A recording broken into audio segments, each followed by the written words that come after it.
Now, in this next part, it states conduct concerns. In the midst of an investigation, Mr. Michelle allegedly told multiple staffers that we're going to stick it up Susan Hudson's expletive, referring to the female genitalia. Michelle also allegedly made offensive remarks toward the independent police monitor Stella Cement. The complainant also claimed Michelle tried to hire a barista with a relevant experience who had not formally applied, that is, for the position. And the barista told OIG employees that Mr. Michelle pressured her into meeting him alone in his office, and that she had agreed in a moment of weakness, according to the complaint. The complaint was filed in January 2024, 1 month before the board voted to give Michelle an 18% annual salary raise from $2015 to $255,000. The board later hired Transcendent Law Group to investigate the allegations. The findings were delivered verbally in a closed-door session. It is not clear if a report was written or was produced. I need to go back and read that one again, just so y'all will know what it said. It said that the report was delivered verbally. It was what? I said, boy. That the report was delivered verbally. Don't write nothing down. Don't take no notes. Don't you dare try to record me. I say, boy. You got to be kidding, right? No, I'm not kidding. I'm telling you that the report itself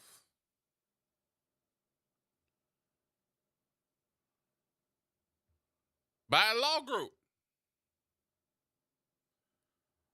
was delivered verbally in a closed-door session. What'd that tell you? What'd that tell you? Somebody tell me, what'd that tell you? I mean, I don't want you to know. That's why I hate when officials use those words, transparent. Boy, you about as transparent as that fog on the causeway on a daggone hot morning.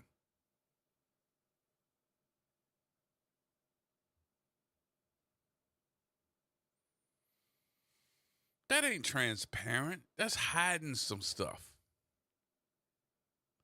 Y'all hiding stuff. What you hiding from? One of my partners said, if you're telling the truth, what you got to hide from?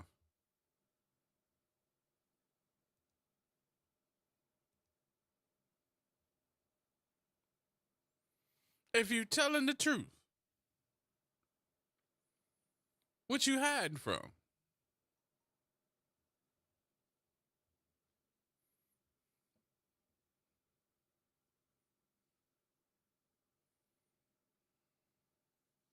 And the question should be, did anybody else hear him say, anybody hear him say, I want to stick it up your wazoo?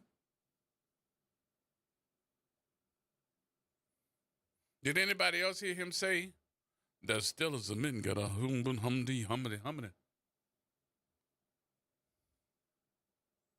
mean, seriously.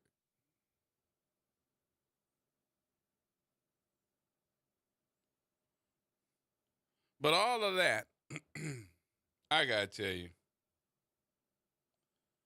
I think all that's good and fine if y'all get them on that.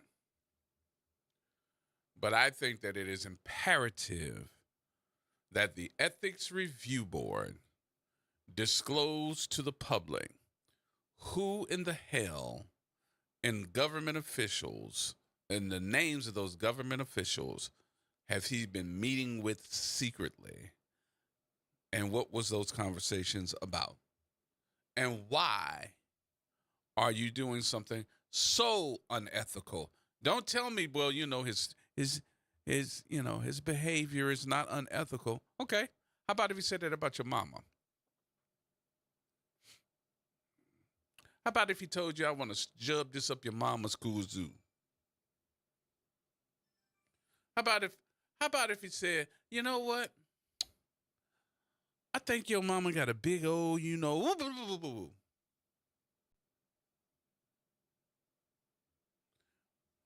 about if he said that about your wife, your daughter? Would you look at it unethical then? Or would you be ready to say, you know what? Let's just ignore it and move on? But he talking about somebody's mama. He talking about somebody's sister. He talking about somebody. But what about if it was yours?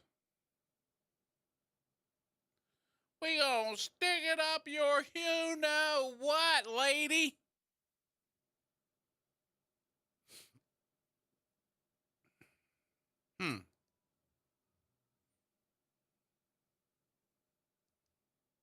Is it me?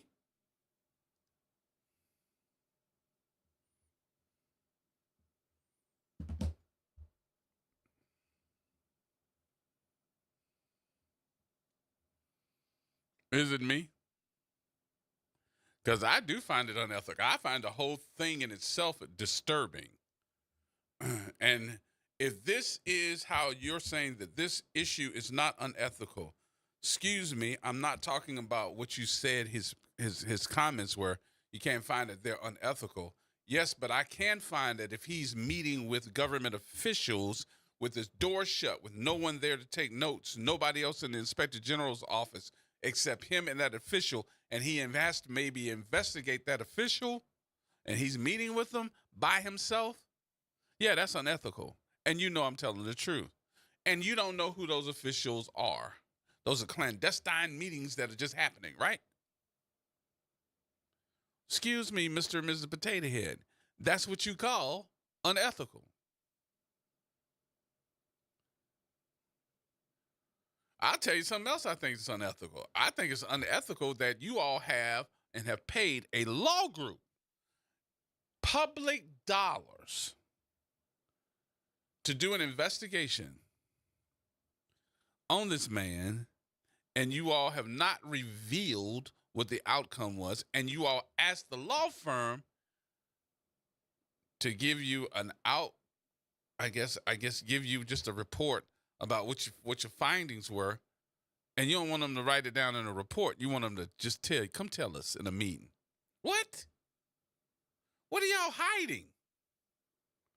You can't tell me you're the group that's supposed to be making sure that government waste and transparency is there. That's why I hate that word transparency. Y'all supposed to be the group that's telling me, hey, y'all doing something wrong. No, we hollering back at you. Hey, y'all effing it up.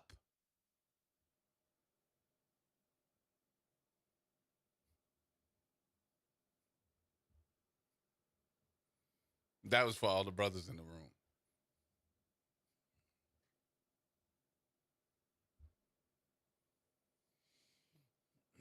Y'all are really messing this one up. And if you don't do something about it, somebody's going to end up doing something about y'all. Because I think these folks are getting tired. And sick and tired of being sick and tired.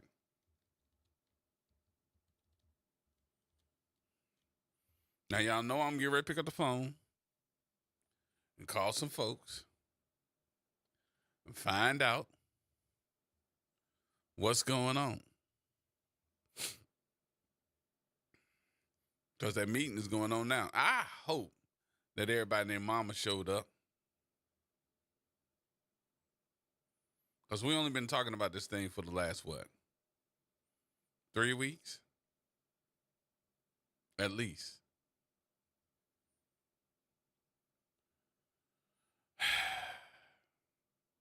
And I guess my expectations of everything that's going on in the world today, what should I be worried about? Should I be worried about this national stuff? Or should I look at home first? I got a couple of friends, one of which I'd say he came here the other day and sat down. He put some sense on me for a minute. He said, G, he said, you sitting up here talking about all this stuff was happening with Trump and stuff. You talking about that. He said, I got you. He said, I ain't trying to tell you what to talk about. He said, but you need to keep in mind that all politics is local.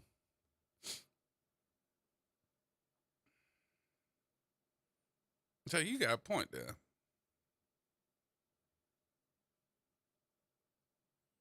He said, all this stuff started home first. He said, you need to think about it. He said, even if you go up north,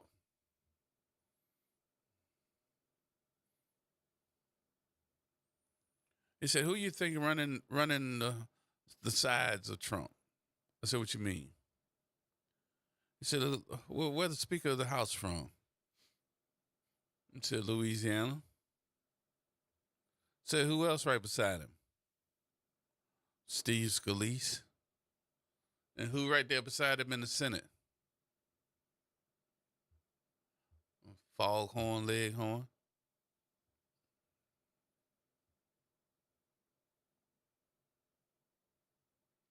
Oh, I meant John Kennedy. He said, so most of your politics, whether you're talking about it on a national leg or a local leg, it's basically right here. I said, you're right. And he is.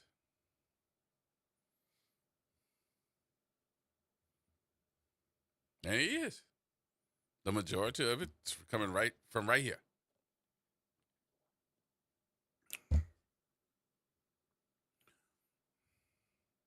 So more than likely, we're going to have some of our folks calling in to let us know what the heck is going on and why we need to make sure that we are out there with our complaints and that the people are listening.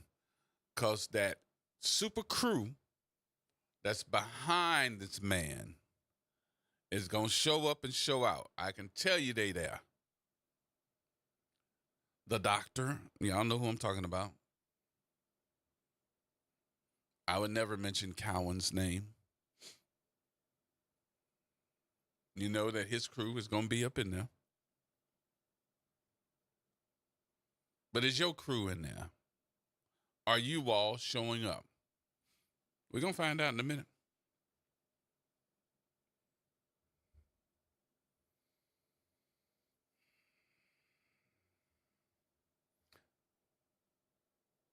I also want to take a minute. I'm kind of switching gears. I got to get my news in while I can and get all this stuff in. So one of the issues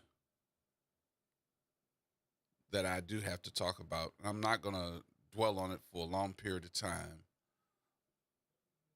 I want to say my condolences to the family of the Southern University band member and university member who had been hazed, Caleb, who was killed.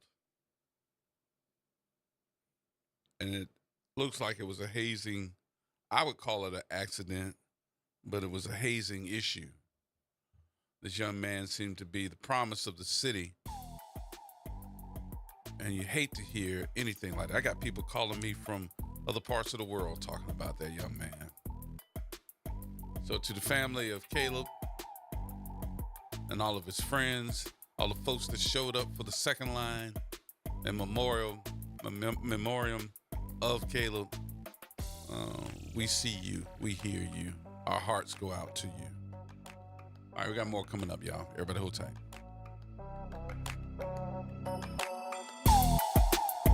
Hello, friend. Tavis Smiley here with a special announcement. You can catch my show at a new time. Weekdays from 1 p.m. to 4 p.m. Same great topics, same great guests, same great conversations, just a little earlier in the day. It's Tavis Smiley, weekdays 1 to 4 p.m. only on WBOK 1230 a.m. What New Orleans is talking about. Saints of God, it's time for us to tell you the truth. It's time for you to start your 21-day challenge. Don't take another day. Do it right now. Call 504-701-4711. That's the whole water stove, Pastor David Impartian Sr., the host of Change Your Water, Change Your Mind. This is the water that's designed to change your body, the way you think, the way you act, and the way you look. Why don't you start your 21-day challenge today? For $35, you can start it right now. Call me so we can set up your appointment. 504-701-4711. That's 504-701-4711. Change your water, change your mind. Sunday mornings are reserved for a good word on WBOK. This Sunday, be sure to catch Dr. Kevin Stevens Sr., the pastor of Christian Unity Church, for service and a powerful, full, inspiring word. Listen live every Sunday morning right here on WBOK. When you talk, we listen. WBOK 1230 AM. Here we go. The reality check on WBOK 1230 AM.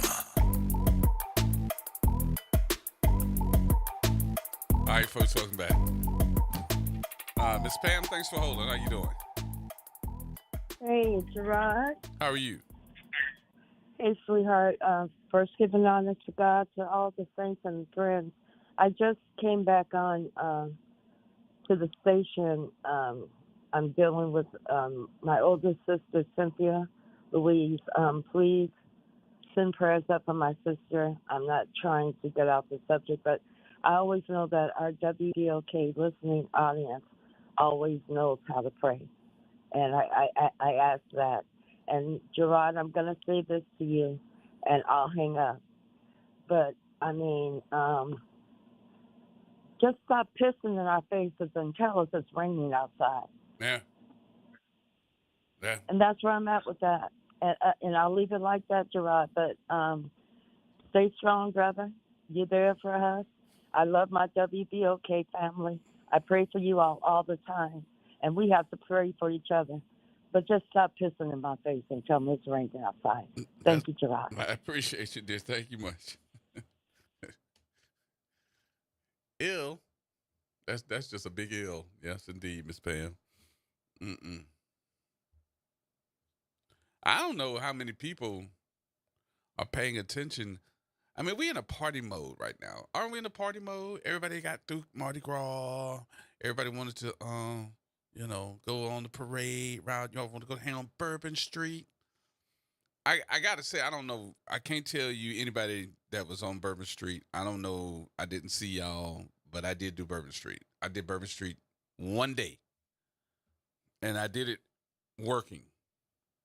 I actually went with the Sheriff's Department, State Police, FBI, ATF, all the agencies of law enforcement when we shut down Bourbon Street, 12 o'clock midnight.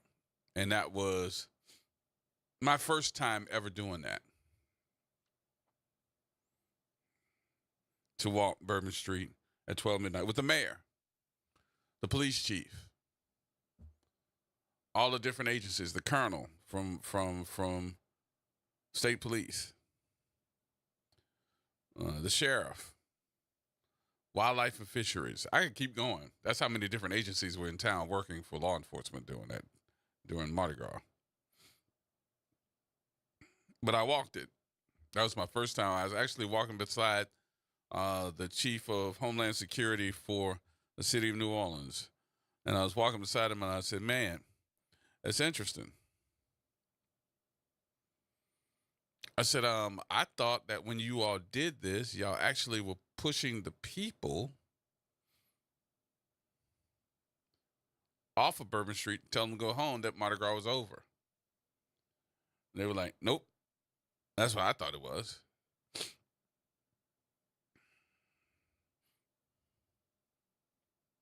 And then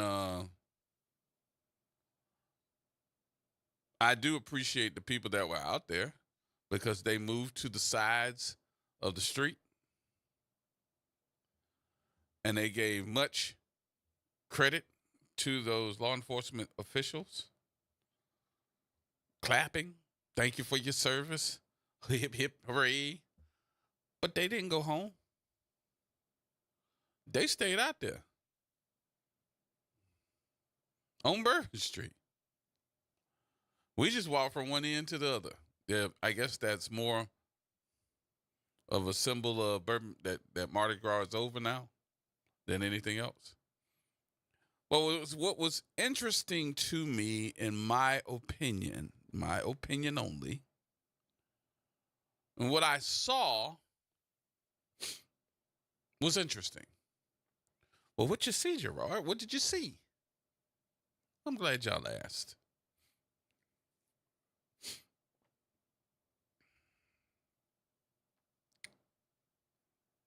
I saw a lot of us. Good Lord, there was a lot of us.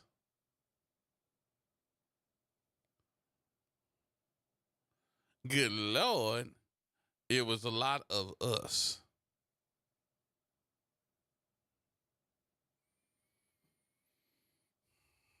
And I didn't think it was that many of us because I hear on this radio station all the time, and maybe it's just maybe we in the minority. But I thought it was more of the other folks out there on Bourbon Street than us, but it was us. Baby, it was us. And it was I'll refrain from saying that, but I'll say it this way. It was a lot of us out there naked. Shorts up the wazoo, halter tops, cutoff shirts, wife beaters, half cut wife beaters, yoga pants. Won't nobody out there playing yoga neither.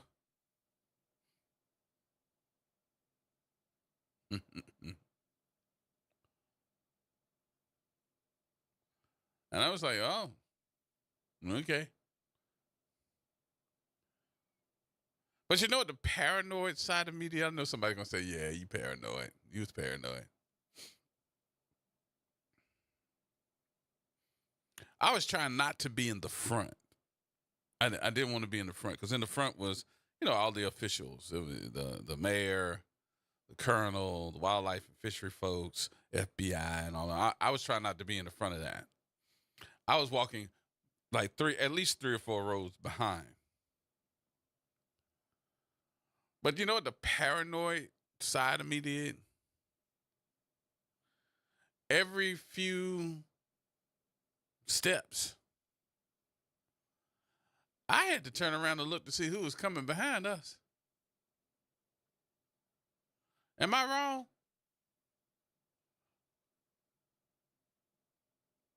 We were headed one way, and I was turning around looking to see what was coming behind me.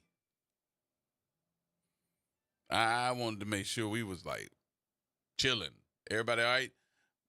Because y'all got to remember what just happened in January. I need to make sure that we ain't going to end up being nobody's casualty on no vehicle or nothing. That's what was worrying me.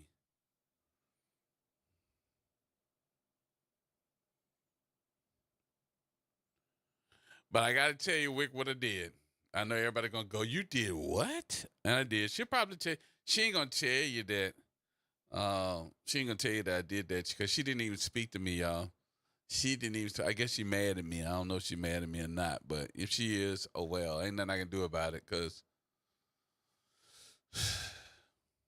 when you're a public official, that's what they do to you. They talk about you. But I was by Ann Kirkpatrick. She just looked by me. She didn't even say, hey, Gerard. She didn't say nothing. She didn't even speak. I guess she's mad. Oh, well. Nothing I can do about that one. But I was the bigger person. At the end of the evening, I was walking by, and she was standing there. Guess what I did? I walked up to her, and I put my arm around her, and I said, "Chief, good job," and walked off. She said, yeah. That's all she said to me. Thanks. No conversation, no nothing. I wasn't expecting it. I just wanted to tell her good job for Mardi Gras. Because honestly, nobody really got hurt during Mardi Gras. You heard of, some issues, especially during law enforcement. Some people got arrested too.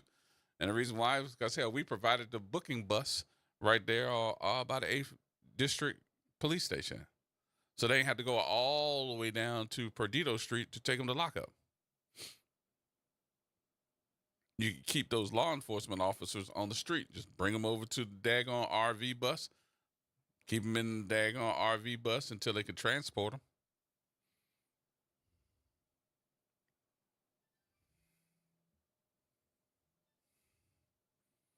So I just said to myself,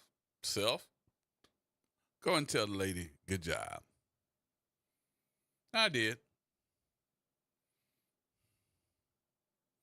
And I did. But I wasn't just speaking to her.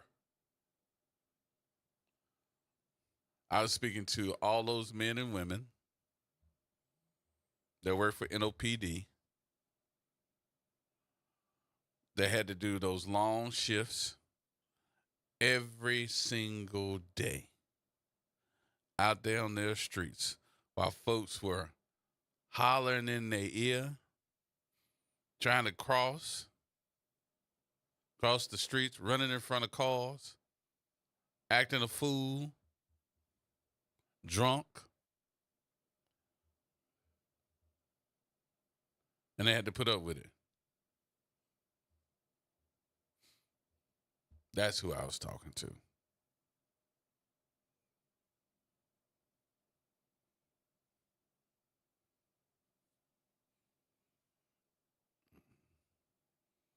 I did get a chance to see my boy.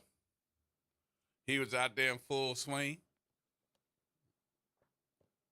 Who that is, Gerard? I'm talking about Kendrick Allen.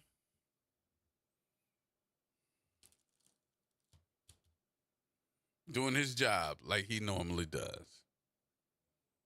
So, thank y'all for what y'all did.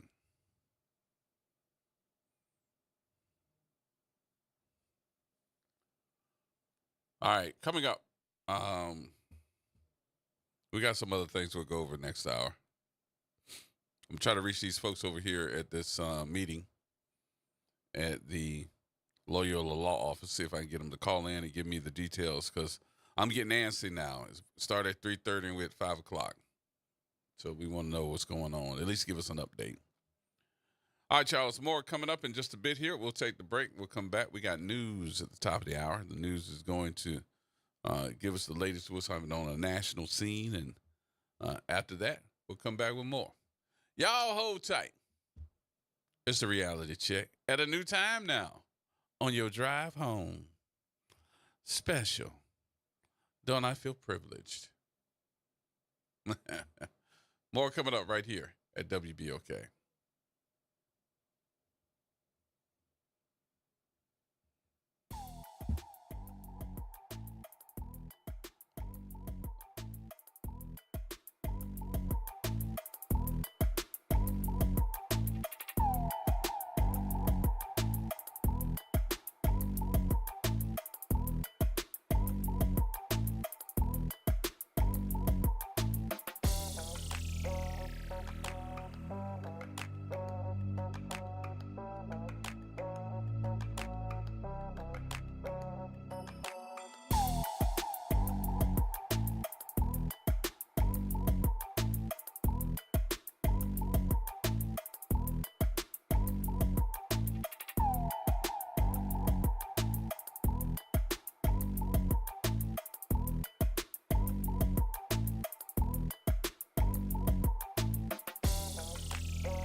WBOK 1230 AM New Orleans. Home of the Reality Check. Weekdays 1 to 4 p.m.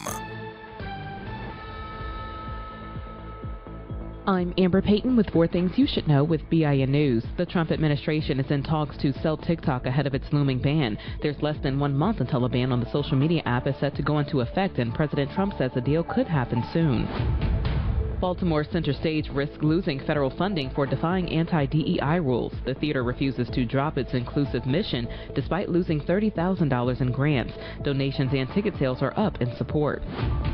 Black Atlanta Mayor Andre Dickens is running for a second term, officially launching his campaign this Tuesday. A former city council member, he was elected mayor in 2022. The general election is set for November 4th. And a public viewing will be held tonight in Lexington, Mississippi for Robert G. Clark Jr., Mississippi's first black lawmaker since Reconstruction. The 96-year-old served over 35 years. Get BIN News on demand 24/7 on the iHeartRadio app.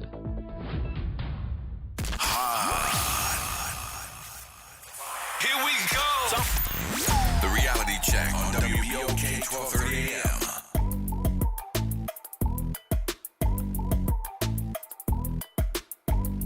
I think you're trying me.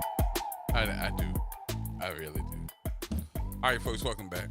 504-582-9422 is the number. What you say, Tyrone? This is Ty. What's going on? Hey, T, what's going on with you? I thought it was Tyrone. Nothing much. I'm going to push back on NOPD for this one here because the way that the truck floats was handled, the communication that went out, I felt very disrespected. Wait a minute. Wait. Start from the beginning because I'm like, what? Huh? Yeah, so of course, the truck floats weren't allowed to ride on Mardi Gras Day, right? Right. So the communication from that point on was very sketchy for us. We had a lot of people that came in town to ride, and I'm talking about across the whole, whether it be Elks or Crescent City. On the truck floats. You're talking about the truck floats. Yeah. So, I don't appreciate the petty communication that it went out from NOPD to the captains or the, of the crews of Elks and Crescent City. It was very restrictive. It was very dismissive. It was like, to hell with y'all. Like, they were pissed at us for wanting to roll. Get in line between 8 and 9 o'clock. Keep the numbers on the side of your floats. Even though we're not going to be in numerical order. No throwing stuff on Chapatulas. No throwing stuff on Claiborne. It was just it was really messed up. And like I said, they treated us as if it was a problem that we wanted to roll, and the fact that we paid our money and paid for those throws. So, yeah, I'm going to push back on NOPD on that one because I think it came down from the head. You would know better than I would. But in true New Orleans fashion, we did what the hell we wanted to do. Yeah, I'm like, why y'all couldn't throw on Claiborne? I'm telling you, it was, if you see the communication that we received, it was like they hated us for wanting to roll. And then the route that you shortened it to, I'm like, damn, like, seriously?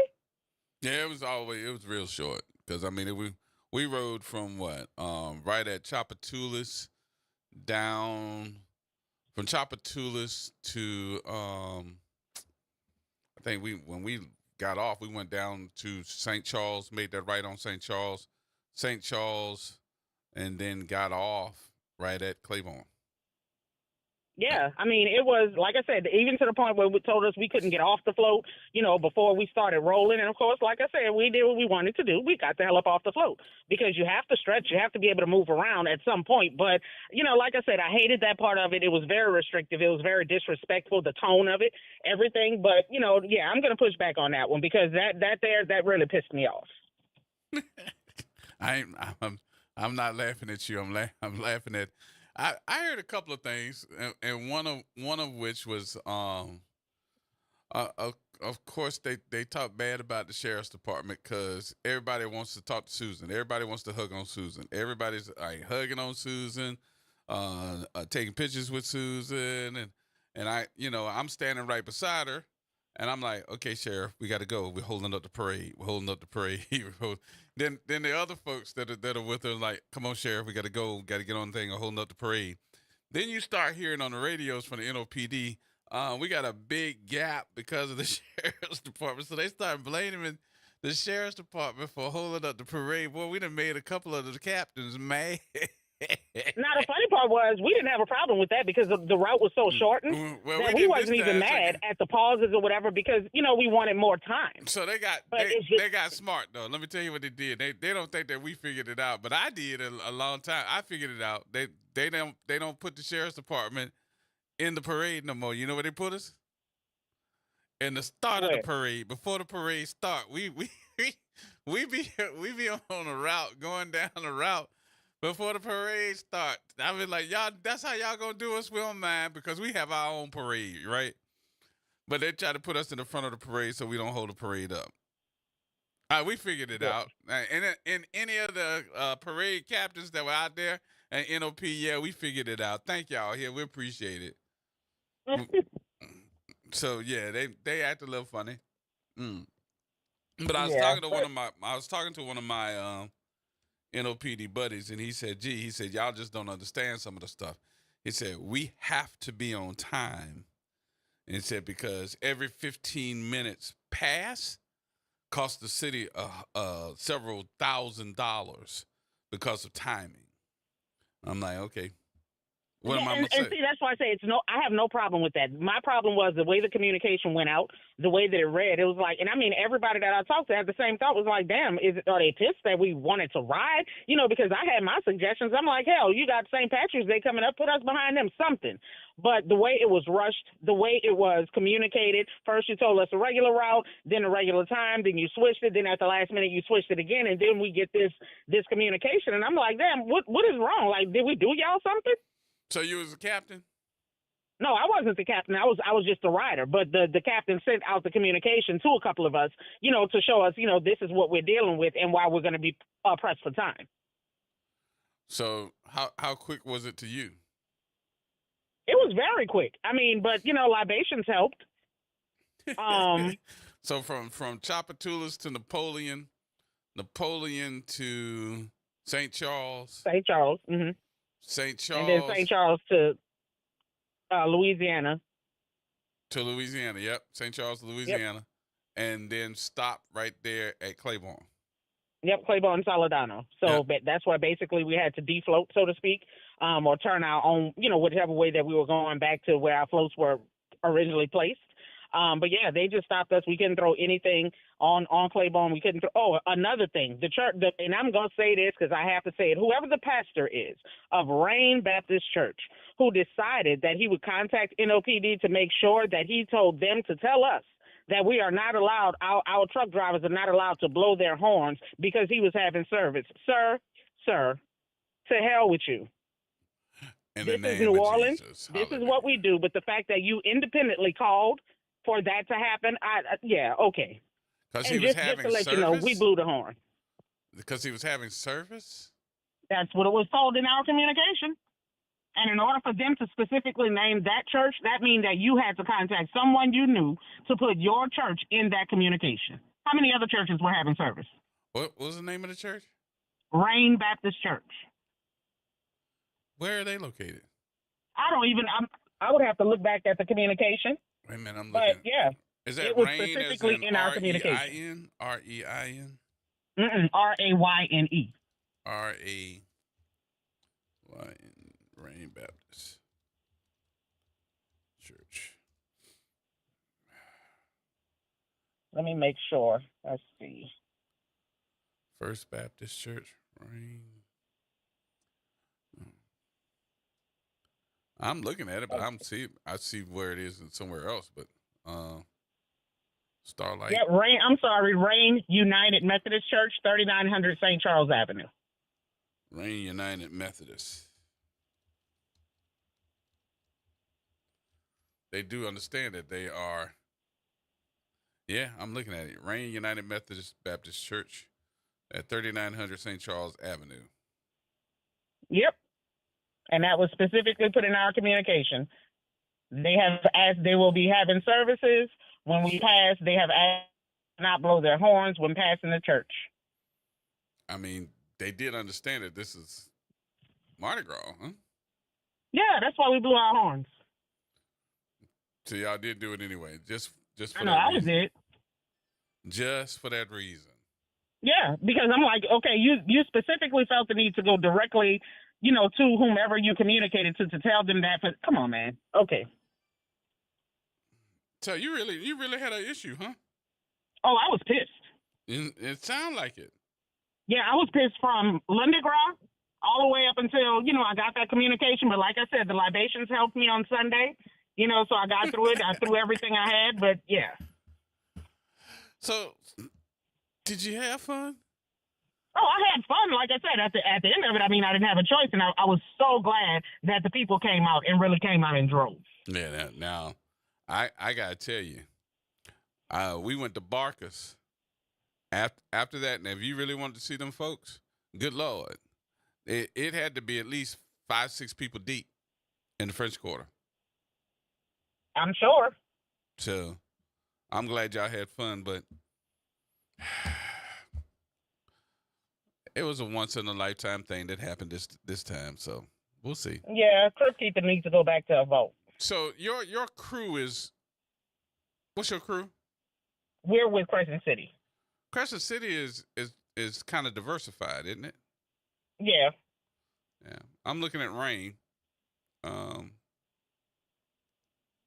Yeah. Yeah. Yep. So that take a look at the information when you get a chance. Okay. When you go online, you'll understand a little bit better. Okay. Hate to say it that way, but you'll understand a little bit better. No, I get the gist. Okay. That's all. No more, All no right, less. G. But I'm glad you had fun anyway. All right. Enjoy the rest of your day. You too, D. All right. Bye. Oh, there he is. I've been waiting for you. Noonay. What's up, Gerard? What's well, going on? I called to give you the update on the meeting. They voted 5-0, the reappointment. What? Yeah, and the 2 black women voted with them. Wait a minute. Start from the beginning. Oh, all right. Well, they had the Inspector General meeting today, and all us got up. We had Deidre with us. We had like 15 people. And so all us got up. We said what we had to say at the meeting at Loyola for the Inspector General, but the vote was already in 5-0. 5-0, they voted to reappoint the Inspector General, and I thought the Black Two Sisters was gonna, say no. They voted yes with him. You got to be kidding me. No, I'm not kidding you, Gerard. They voted 5-0. 5-0 to keep the Inspector General with everything they got going on. And women got up and spoke how he told the sheriff to shove an instrument up his butt, and some spoke about the Stella, and I got up, told them about Fannie Lou Hammer being beat, and broke it down to them, and they still voted 5-0. We all walked out the meeting because we already know the fix was in. It went 5-0. Who was there on the other side? Inspector General brought his whole office to speak for him. Some of them were civil service, and somebody asked them, "Are y'all on the clock at this meeting?" They said, "We on salary." They said, "Are y'all on the clock? Are y'all being paid?" And they was being paid, but they spoke, and they should have been at work, and they wasn't at work, but they spoke, and he brought his whole office. And nobody said a bad thing. Then they asked him, people say, "I'll bring my whole office too. You think they're going to go against me?" So they voted for the Inspector General. Who was there? Was the entire Ethics Review Board there and present? Yes, all 5 of them. It's 5 women. All 5 of them was there, and even Ralph Gadiachi got up and said he support him. So Ralph is saying he support him talking to black women and everything like that. Who? Ralph, the Metro Crime Commission man. Gornetti. Yeah, Gornetti. Mm-hmm. He got up and it was 5-0. And they voted. And the blacks waited till everybody walked off the office to vote, but they voted for him. Dr. Santino? Yeah, and she went 5-0. They said 5-0. Now, am I wrong or am I right in saying that the let's see, Pastor Tyrone Jefferson. Did he resign? He resigned off the board. Pastor Jefferson resigned. Tory Sanders did a piece yesterday with the Times-Picayune, and he told the Times-Picayune last time when they voted, he voted against him, and he said all the members was upset, but they still voted for him. And so he put that in the Times-Picayune. But at the end of the day, they voted, and I thought the two black sisters were going to stand up just the way they talked about shoving instruments up people, private parts and all that, but they didn't. And then he brought 4 black workers with him from his office, and you should have saw him. They spoke like he was the best thing since sliced bread. Did he bring the barista? No, he didn't bring the barista. and so at the end of the day, he went for it, and it's a disgrace and it's unacceptable. But, I sent you the stuff on your email because we still made the complaint with the Ethics Board, and we got that going and everything. But at the end of the day, they voted for this rotten Inspector General. So with that being said, and I didn't put this on the air because I didn't want it to come up as a issue, but I wanted to make sure that I brought it up this time since the vote has already been counted, correct? And they have already said, oh, okay, cool, this is what it's going to be, and they voted him in, correct? Yes. So they voted the Reheim and everything. So with all the information and everything they had. So I need for your folks from United Front to file a complaint with the State Ethics Review Board that they have. I already did it. No. Listen to me. That they're voting to hire or rehire your person here to be the Inspector General, and these votes that have come in from the Ethics Review Board have stated that there are several folks that are voting that their term has been expired. At what point were those folks on the Ethics Review Board reestablished? I'll do that. Those folks that are on the Ethics Review Board, it said that some of their terms have already expired. All right. And if they have expired, that means their term is over with. And if they've been reestablished, then I'd like to know when the swearing in was. I got you. I'll get on that today. Just give them hell, bro. I'll definitely file that to work on it today and get it off the first thing in the morning. You got it. So what's next? Well, what's next is we sent the report to Baton Rouge, and we're gonna still fight, and I'm gonna ask the city council to get involved because we went before them, and they can do things and amend the charter for everything else. So they need to amend the charter to get involved with the Inspector General, take his powers away, and they were supposed to be doing the investigation. So now it's back to the city council. And where's their investigation? When did it start? And what's their findings? Well, we went to them like a week ago, and they were supposed to start it. So I'm about to start asking the questions. Where's the investigation? When did they start it? Okay, cool. Let me know. And I'll keep you updated on everything. But I'll start working on that letter. Okay, you got it. I'll Thank try you to so much, give you Gerard. some more insight on this and look into their names. All All right, right, brother. Yes, indeed. All right.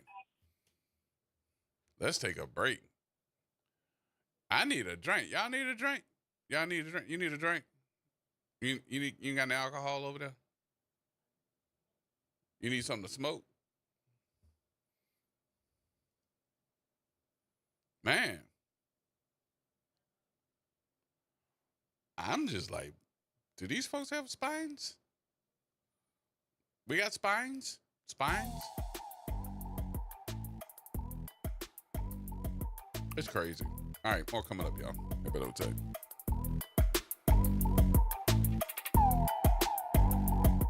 This is Monica Pierre along with Sally Ann Roberts Daybone, co-host of Your Power is On. Your Power is On gospel music show is coming on at a new time. Tune in Sunday mornings from 7 to 8 a.m. for music that feeds the spirit. Get your Sunday on. Right here on WBOK 1230 AM and WBOK1230.com, the station you listen to all day long. NOLA Public Schools is excited for the rest of this 24-25 school year journey with our families, watching our students dive into learning, growth, and success. As the school year continues, our dedicated educators are focused on keeping every student engaged and motivated. Let's keep embracing new challenges, celebrating achievements, and supporting each other to make the rest of this year even more impactful. Stay connected with your school and NOLA PS through our social media channels for updates and resources. We're here to help our scholars attend today, achieve tomorrow. Visit DePaul's new Algiers Health Center at 2801 General de Gaulle Drive to receive primary and preventive care for both adults and children. Services also include behavioral health, imaging, and on-site pharmacy, vision, Medicaid enrollment assistance, and more. For appointments, visit DePaulCommunityHealthCenters.org or call 504-207-3060. Making a difference in the community. WBOK 1230 AM. Here we go. The reality check on WBOK 1230 AM. All right, welcome back.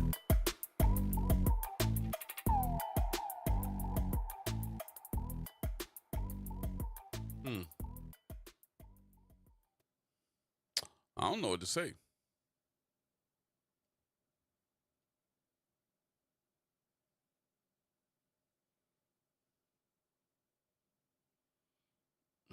I don't even know what to say.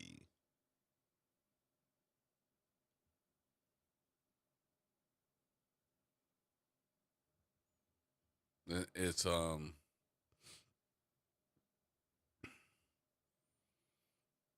sometimes some of the stuff, you know, when we start talking about it, I really want to throw it out here that sometimes I do understand when I hear some folks, not necessarily talking about you, but when I hear some folks say, why am I going to vote? Why am I going to do anything? Why am I going to do anything? Because they're going to do what they want to do anyway. Now, I didn't say that's the right way to go.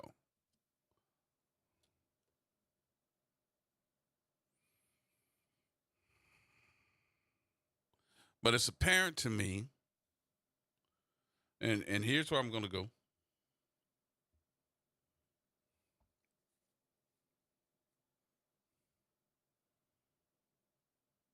That some of us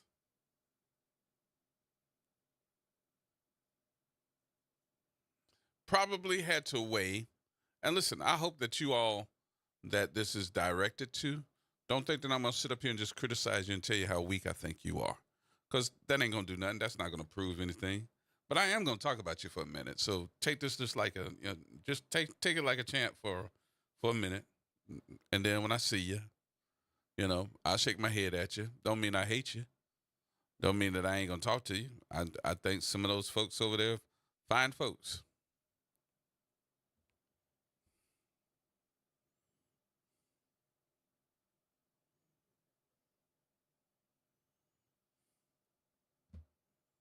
But what about if that's your mama? That man was talking about, that I must stick something up your mama, blah, blah, blah, blah, blah.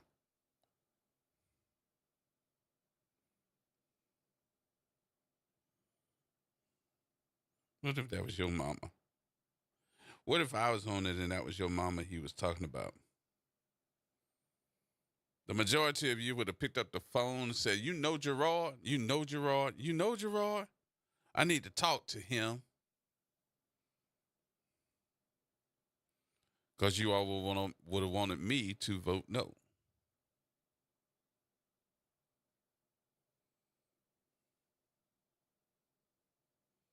But I thought to myself, self,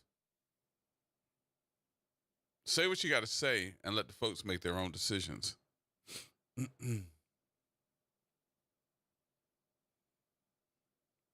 And it kind of looks like the deck was stacked.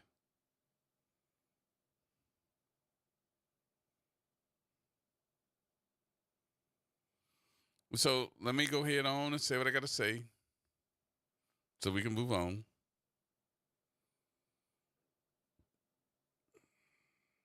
I don't know what was promised as far as who's going to support who for running for office or who's going to do what. Say that this is a great deal on your resume. Or what is it that you need in the political realm? And I also don't know what the threats were, that if you don't go our way, then, this could harm you detrimentally if you vote no toward this person and yada, yada, yada, yada, yada. It ends up being what they call a soft threat. You really don't want to go that route. You understand what I mean? You don't want to go that route. The reason you don't want to go that route is come back and hurt you in the long run. You don't know who's going to be watching you. When the last time you paid your taxes? You want to run for office? Oh, we got things called opposition research.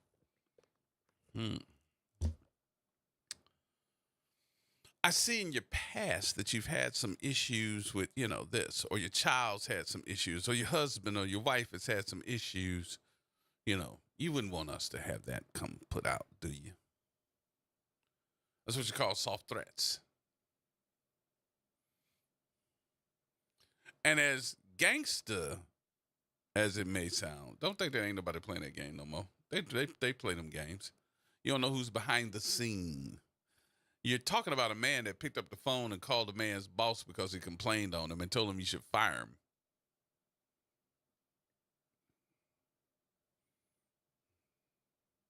Don't think that won't happen to you.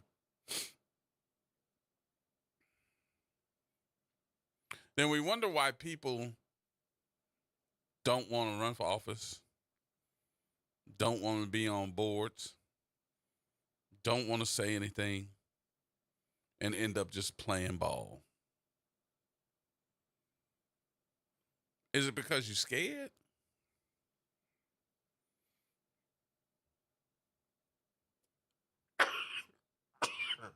Excuse me. Is it because you are in a position where you don't want to make no waves? You can't afford to fight them people? Is that what it is? Because I can tell you.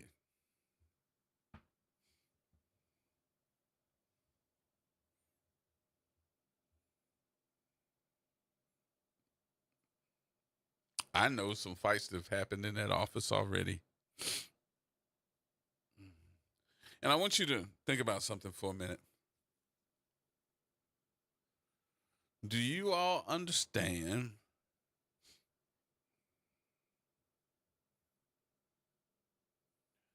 that this is the one law enforcement office that ever since its inception has had a problem with the leader of the office? What? Yeah. From its inception, there's been one controversy after the other.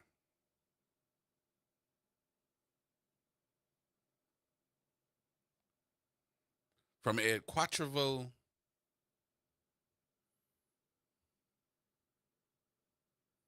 to running them out of town, to do an investigation on the investigator about being there, having the lady that was doing the work between the ethics board and the inspector general saying she making too much money, but y'all wanted her to do the work for free. If you the ethics review board, then y'all should have told her, well, this ain't this is unethical. How you gonna let her do the work and then file a report about she unethical? And then clamp down on her and make her say, you know what? I don't want to be a part of y'all no more. Y'all remember that? The secretary.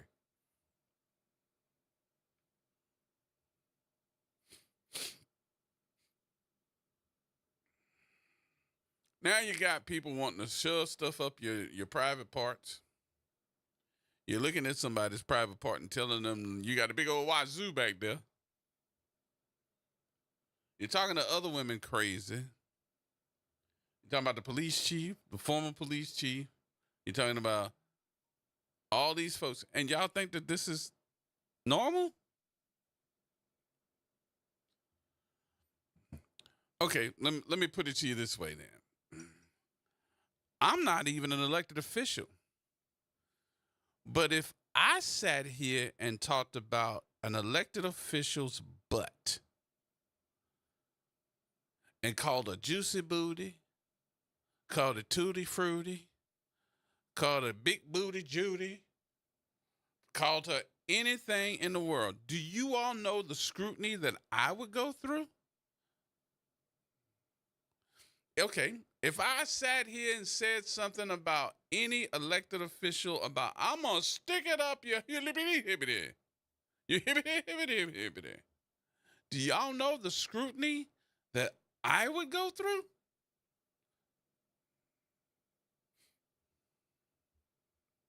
Oh my God, I can't believe that you even said that, Gerard. You're a chauvinist. You're misogynistic. You're just downright nasty. Right? Really?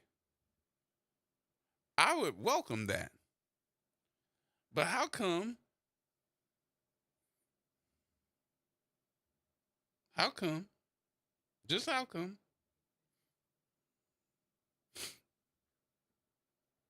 Are we sitting back? And this is okay for them to say, it's nothing unethical about that. Really? How about if that's your mama?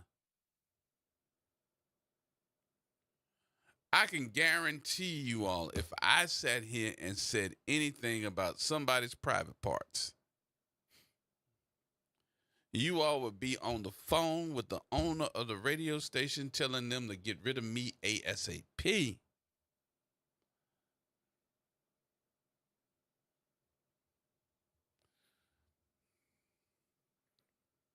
And I'm sitting back and not only am I talking about the officials that make the decision on the ethics board, I'm talking about regular listeners.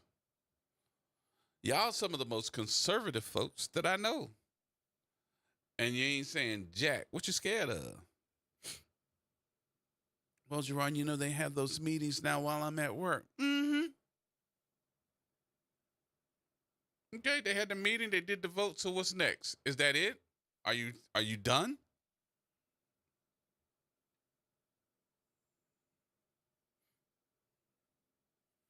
And so when the Negro Watcher come out again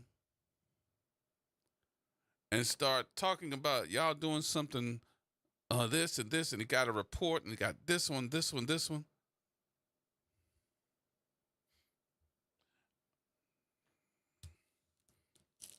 only person I really want to talk to is Noonie. Because United Front, they've been out there. They like, okay, y'all should see the report that they got. That's what I would have submitted. I would have submitted that report to the ethics board before this meeting.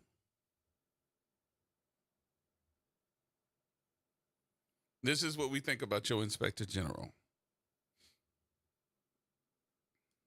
One of his own folks wrote that daggone complaint and said, I'm worried about you messing up the believability, the confidence, and the supposedly structure of the OIG's office because of your mouthing, because of your attitude, and of what you think of folks that don't look like you.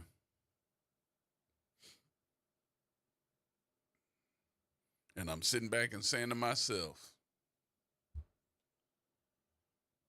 what would you do? What would you do, Gerard? What would you do? To me, I'm a little bit dirtier than some of y'all, so what would you do? I use my knowledge. What's your knowledge, G? I use my knowledge to dirty the office. Y'all, there's something dirty over there. And I ain't talking about dirty as in, they need to clean the building up or they need to sweep the floor. I'm telling you, it's some dirty, underhanded bull crap that's going on. And it seems to be directed to the majority of us. You're trying to tell me. Now, I want y'all to think about this for a minute. Y'all work with me on this. Y'all trying to tell me that the majority of city contracts, the majority of everything running this business of city government, most enterprises that are run in the city of New Orleans, y'all see them enterprises, those big tall buildings downtown that are 30, 40, 50 stories high. You trying to tell me we running all of that? No, we're not. That's corporations. That's contractors. That's attorneys. That's folks that want to do business with the city. That's folks that have enterprises that don't look like me and you. Do y'all understand that during this whole thing of what we call DBEs and who's running what, we don't even have the majority. Think about something for a minute. We have the majority of the folks that can do business in this city, 66% African American in this city. And we don't even have the allowed number, the allowed percentages of DBE contracts. It's supposed to be 35%. We at 25%. Hello? That didn't come out in a report. They ain't gonna come out in a report.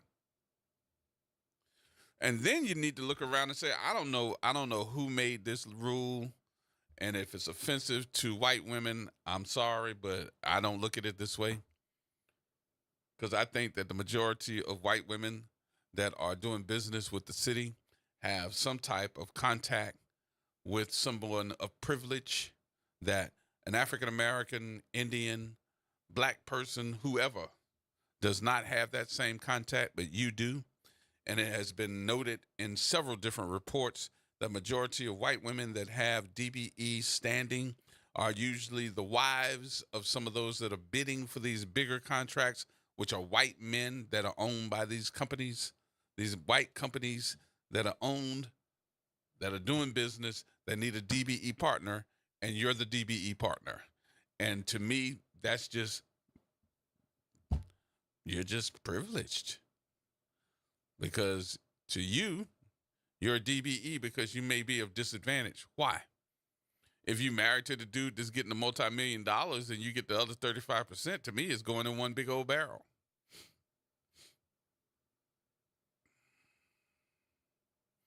That's what it looked like to me. But who's complaining? Not us. What you say, Mr. Elmo?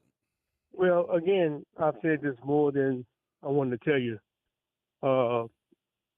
You give us good facts and good information, and if people don't understand, they need to head examine.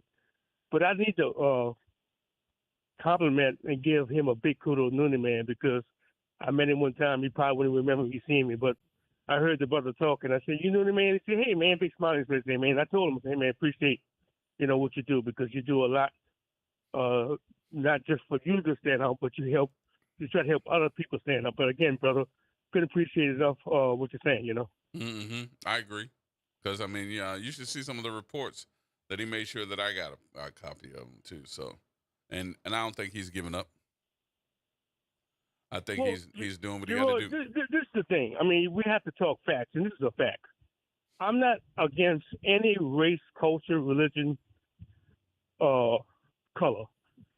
But I never consider a white woman as a minority. And it galls me to think that white folks think we're stupid.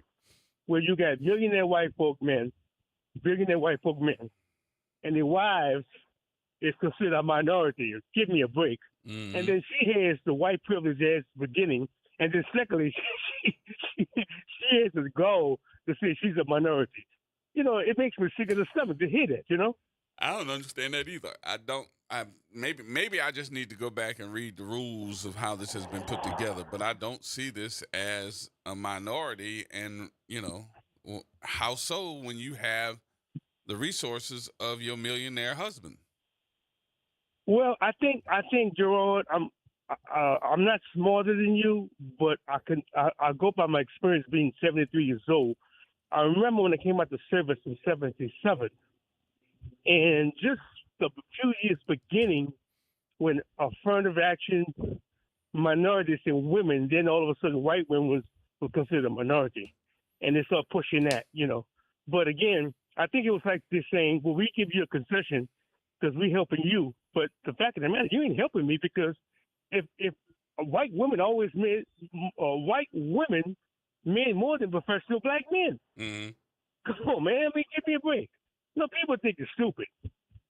And it's sad and unfortunate when you're talking to people like you do, and you got dummies listening, and they make like they don't hear what you're saying, but they're not doing nothing, you know. Well, I got a lot of folks too that'll tell me, "Hey, man, I couldn't get to the meeting because I got to be at work." You know, they have it in the middle of the day, yada yada yada yada. And I'm like, okay, I understand that. I understand that. So, what do we do? Well, we got what we got to do with the old school, what Martin and the rest of the activists did. They boycotted. They heard it in their pockets. That's what you do. Yeah. So one of the folks that I think that needs to be, and I'm not trying to put him in this position because I know he's doing a whole bunch of things, is to put the pastor that was on that got off because he voted no against the inspector general and figured out that it was time to go. Now, I had a conversation, and I'm not talking about Tyrone Jefferson. I'm talking about the former pastor that was on the ethics review board, and he got off because he voted no against having him. And I'm thinking to myself, then what you know that we should know. Why don't you come tell us about it? Because this needs to be talked about. I mean, seriously, folks really need to do, because I can tell you, and oh, this is going to get me in trouble, Mr. Elmo, why you do this to me? Don't put that on me. I ain't saying nothing. Those women on that crew, on that board, I wonder how they would feel if that was his mama. I mean, their mama that he was talking about when he said, I want to shove it up there, you know what's, or I'm talking about you and your big ass. As he did. I wonder how they would feel if that was their mama or their sister or their wives or their husbands, you know, either or. I wonder how you would feel. Would it turn your vote? And if you say yes, it would turn the vote, then why shouldn't it turn your vote to no if it's somebody else's mama? Well, could I give you an opinion, what I think? Yes, sir. Okay, we know you. Oh, boy. I understand FCC rules and regulations. Right now I'm starting to get my hams license. And I know, Gerard, you will not allow anybody to cuss. You can't do that. Mm-hmm. But I noticed this. You got to look at our president and all the shenanigans going with our government. You got people that feel privileged. And even if you're white and you privileged and you think you want everybody to think you're liberal, you're going to do things that you never thought to be doing before because you got the privilege to do it. You got almost like an amen to do a lot of things now. Now, I don't know if that makes sense or not. Yeah, pretty much. Does that make sense? Yep. So, I mean, you're going to have a lot of shenanigans going on, man, and we live in a very challenging time right now, man. Yeah, absolutely. And if we don't think our democracy, there's something wrong with us. Democracy? I need to look that word up. I got to look that word up. All right, Mr. Elmore, I got to take my break, my friend. All right, brother. I Thank appreciate you, you much. All right, talk to you All in a right, minute. man, bye. All right, more coming up, y'all. Everybody hold tight.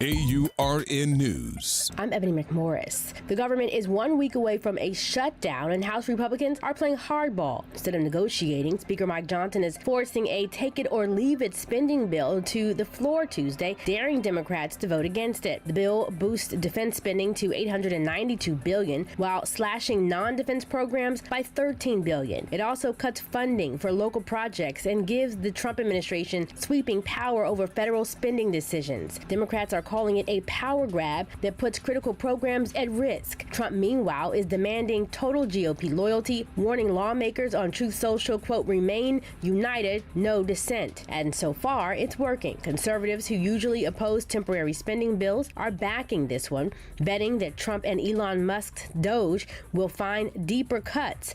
But with Democrats refusing to play along, the risk of a shutdown by midnight is growing. For AURN News, I'm Ebony McMorris.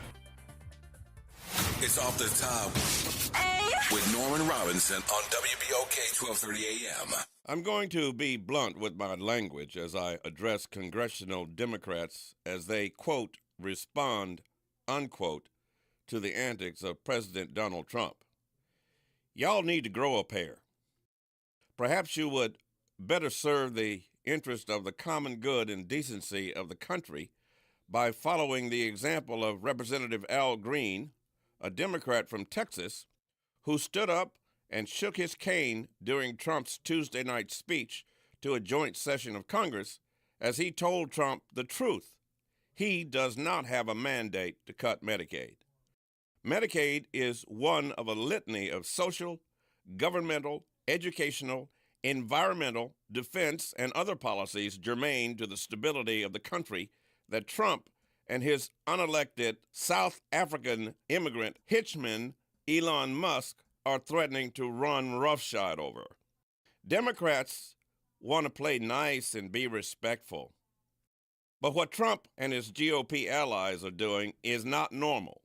His radical approach to governance must be met with strong opposition.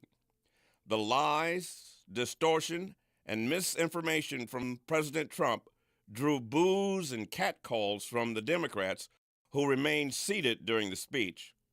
But the state of lies told during the speech that Trump delivered was extremely partisan and full of inaccuracies. It should have been followed by a fact-checking news conference held by Democrats. He talked about some of his actions as positive moves. They should have been labeled as insane. Consider firing government workers by the tens of thousands without authorization, unilaterally breaking ties with our longtime allies in Europe and Canada, levying tariffs that are bound to increase inflation and ultimately hit American consumers in the pocketbook. Not to mention his cozy relationship with the brutal dictator of Russia, Vladimir Putin. From his wrecking ball approach to what he calls reforming government, one could make a fair argument that Trump fashions a dictatorship for himself. It's time for Democrats to stand up to the man who wants to be our king and tell him this is a democracy, not a dictatorship. It's time for Democrats to stand up and say, hell to the no. This is Norman Robinson, Off the Top. New Orleans, are you ready? A fresh voice in the city is here, bringing you the beats, the culture, and the stories that matter. From local music and food to real talk on what's happening in the streets. We've got you covered. Stay tapped in. Follow us on all platforms at WBOK 1230 for the latest updates and exclusive content. Your city, your culture, your news. Don't just hear about it, be about it. Follow WBOK 1230 now. WBOK and LCMC Health are proud to present Keeping You Well Cafe. 60 Minutes with LCMC Health, where the doctors speak directly to the people of New Orleans. LCMC Health is committed to improving the quality of care here in New Orleans, the Gulf South, and beyond. The Keeping You Well Cafe is another way for LCMC Health to engage with the community. At the Keeping You Well Cafe, LCMC Health joins WBOK and local businesses to answer your questions about wellness and health. Welcome to The Community Scientist. I'm excited to bring you our quarterly review of the latest research. If you live or work in St. James, St. John's, St. Charles, Ascension, Calcasieu, Baton Rouge, or St. Bernard parishes, it's vital that you have access to clear, objective information about lead, hexavalent chromium, and cadmium, and how these substances impact your health and our natural environment. The Community Scientist is a service program of Rise St. James, supported by our dedicated TCS research team. To learn more, visit risestjames.org. From the East Bank to the West Bank, WBOK is what New Orleans is talking about. WBOK, 1230 a.m. Here we go. The reality check on WBOK 1230 a.m. All right, y'all. A couple of minutes here before we get to the top of the hour. Deirdre, thanks for holding. How you doing? I'm okay, darling. How are you? A little disappointed in what I'm hearing. I am. Here. Yeah. I am. I was very disappointed in Patrice. So I guess she's figured her political career is over because I'd never vote for her.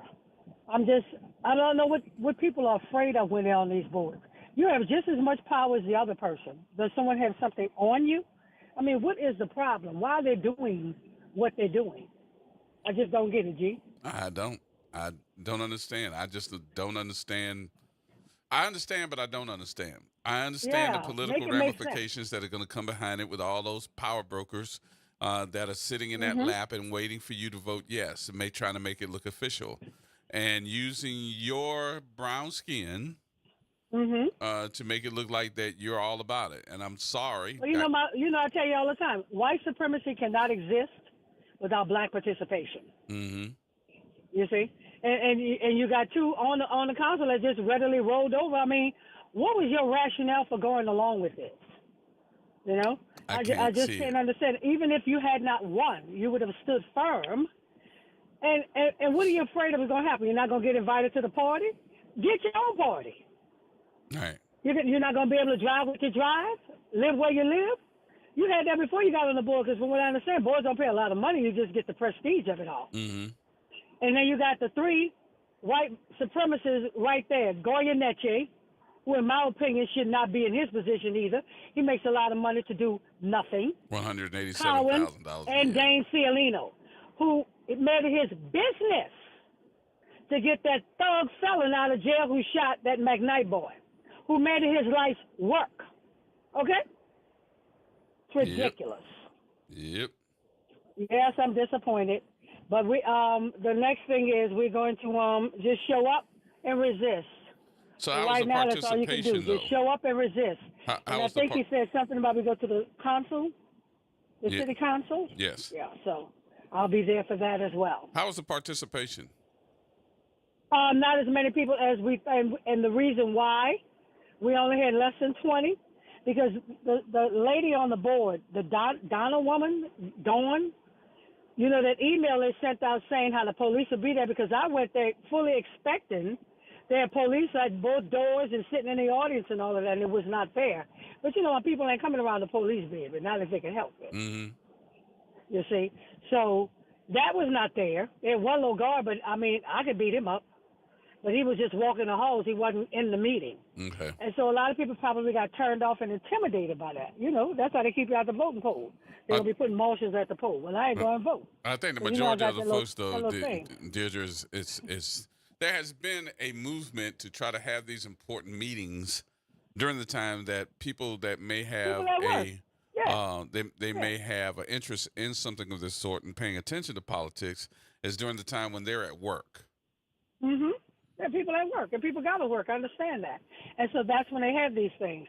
And so we, the people, have to find a way to stop this intrusion upon our democracy, because it is starting from the top. You know, they say it starts from the top. I mean, you got Trump viruses breaking all the laws, so everybody else is going to follow suit.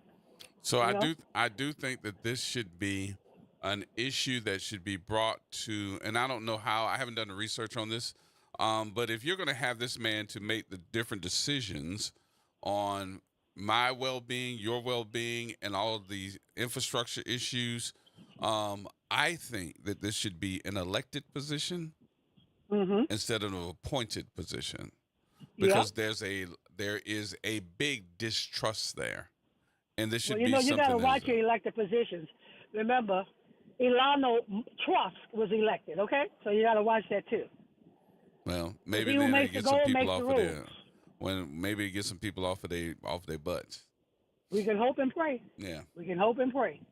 But I am totally disappointed, not disillusioned. I mean, I got a calendar full of atrocities committed by the dominant race since the beginning of time, since we set foot on this soil. Mm-hmm. You know, so it's a never ending. I mean, white supremacy is endless. They have been on the same train since 1619, and they've not gotten off of it. Yes, indeed. And what we have to do is stop being so kind and so nice and acquiescent to this. If we was all one note, one sound, these things would not persist. But we're not. We'll try to get I some mean, he answers. brought out his little jigaboos and jigabells, and Macabos is good to us. We just love Macabos. You know, you always had that, even on the plantation. Macabo, let me tell you what they're going to do tonight, you know? And I don't know how to get to those kinds of people. Because something is wrong when you can look at something and it's related to you, and you don't care about it. Yeah. I don't get that. You know, what are you afraid of? They can't do no more to you than they've already done. Oh, trust me, there can be some more done. Well, maybe so. I don't know. They could put us back in chains. I'm gonna hang up now. Well, I'll be dead. You know that. You know I'll be dead. Don't put you in no chains. You know I'll be dead. The last They person just that got to said brand me with something. the fleur-de-lis. The last person that said something about putting you in chains. I haven't heard from them in a while. Are they still around? Oh, you're talking about old girlfriend there, the queen of the jigabells, old Jackie Carlson. Mm-hmm. Hush, Miss Hush, Sweet Charlotte. Yeah. Mm-hmm. I haven't. Is she still alive?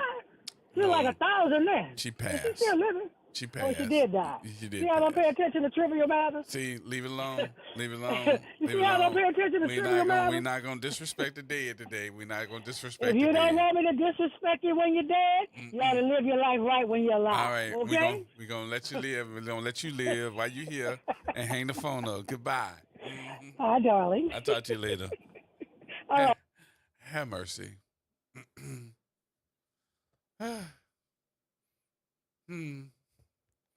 Oh well, Miss Deborah. This is Miss Deborah from Algiers. Hey, dear. Gerard. How you doing? I'm doing okay, but listen, I need to say two things to you and to the audience. Okay. One, first of all, to you, I don't like this new time for you, but I'm pushing through because I love it when you're on at 1 to 4. Okay.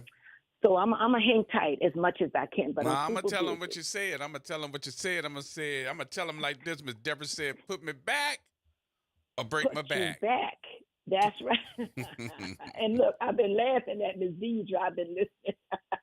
Ain't she But funny? listen, I have an important meeting tomorrow that I want the listeners, particularly the Algiers listeners. Now, I know all that other stuff is going on, but I don't know much about it because I've been super busy. Well, what you got? But I want to catch up with that so I can go help support that. But what you got? Quickly, because With I got to the- go with into the my IG. break. Okay, what I want to say is, as the president of Algiers Community Concerns Association, I'm having a meeting tomorrow at 6 p.m. at Mount Sinai Baptist Church. At what 12 Baptist church?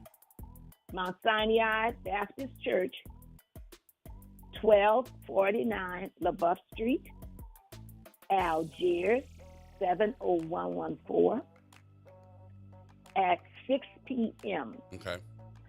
The chairperson for the Get Out the Vote committee is going to be presenting the 4 amendments for the 29th election. And that's at 6? It is open. It's at 6 tomorrow at Mount Sinai Baptist Church. Okay. Anybody can come. All right. We'll see you then. Please share it. But thank you, G. Thank you, I miss baby. you at your regular time. Y'all take care. But I'm All right. Thank you, Miss Okay, Deborah. thanks. Thank you, baby. Talk to you later. Bye-bye. All right, news is next, y'all. We got more coming up.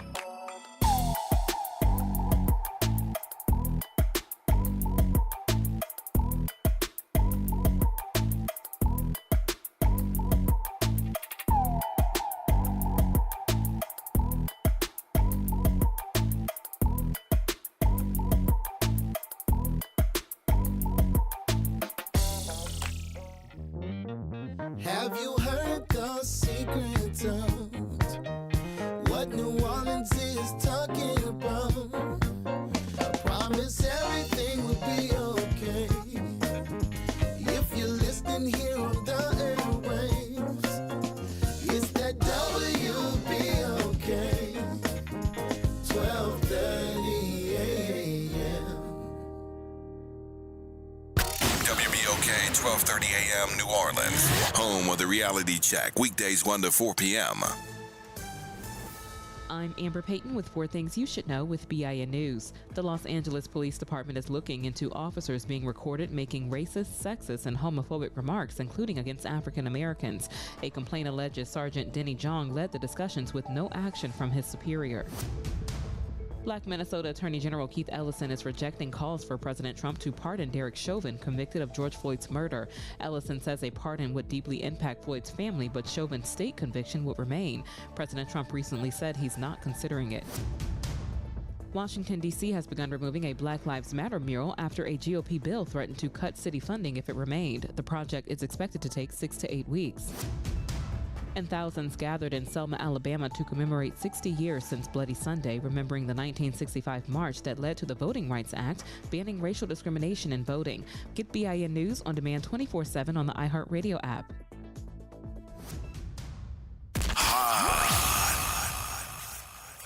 Here we go. The Reality Check on WBOK 12:30 a.m. All right, folks, welcome back. Final hour. As we get ready to wrap this thing up.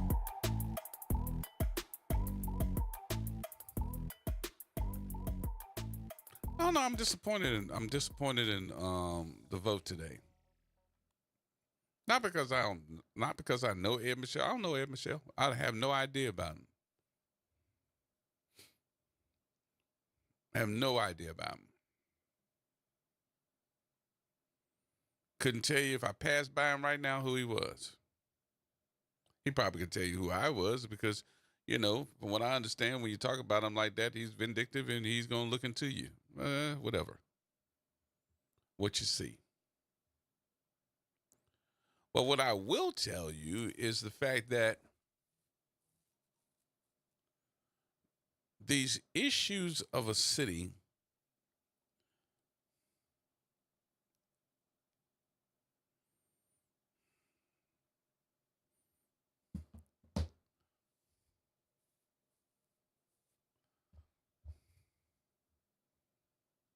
I wish y'all look at New Orleans a little bit better.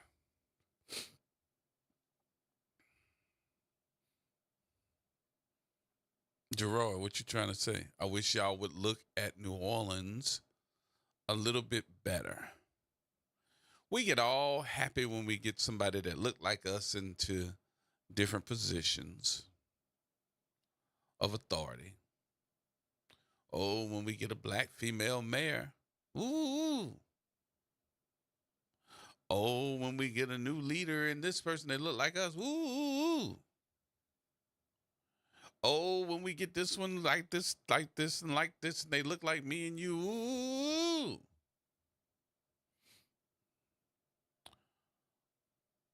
But I would say to you is how many of you have ever looked at who's in the back of that person? How many of you have ever thought about, let's look up to see who's pulling the coattails of these folks? Let's see who's really running the what do they call it? The secret government.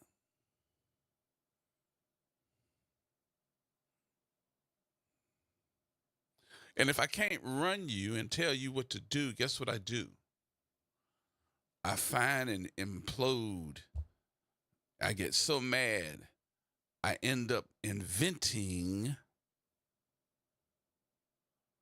a secret watchdog group. Pay you a whole lot of money to disparage my leadership, to disparage my administration, to try to find A to Z, dot the I's and cross the T's to make everybody understand that I got you for doing something. And the majority of those folks, y'all, that are sitting there in front of the camera to get the camera time, to tell everybody how bad you are, don't look like us.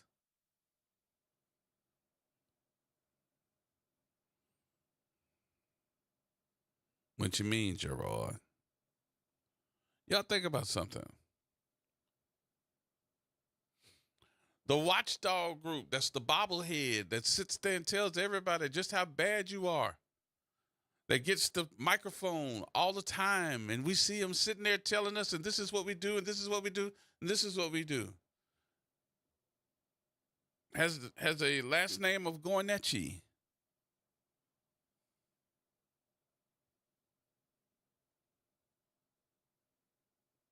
He tells you how bad you are. Does he look like you?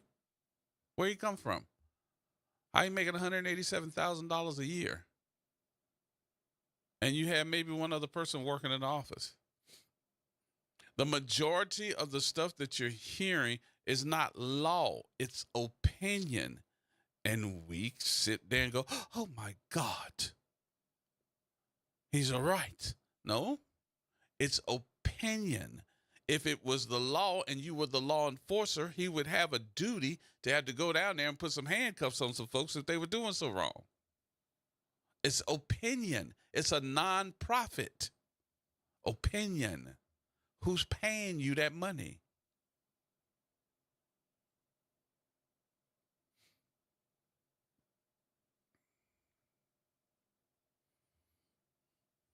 If the feds ain't come in and knocked the door down and said, I need to do the investigation on this one, they the law enforcement aid. Jason Williams is the law enforcement local state. Merrill, state. But we're getting folks that are mad because you in charge and they not your other end, the government other end. You ain't doing what they asked you to do. And be like, all right, cool, I'm going to stick somebody on you. We used to call them the Negro Watchers.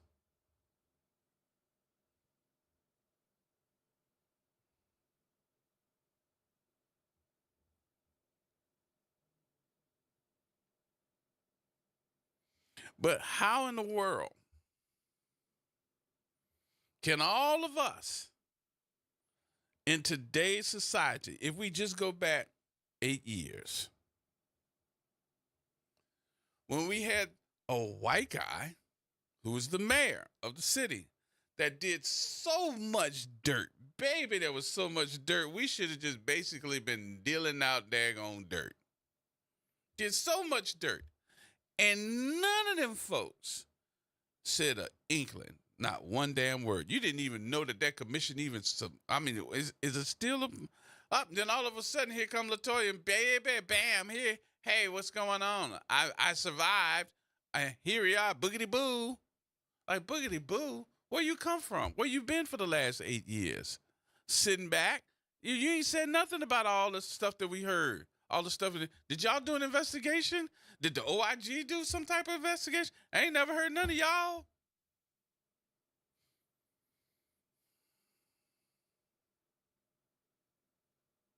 Where y'all come from?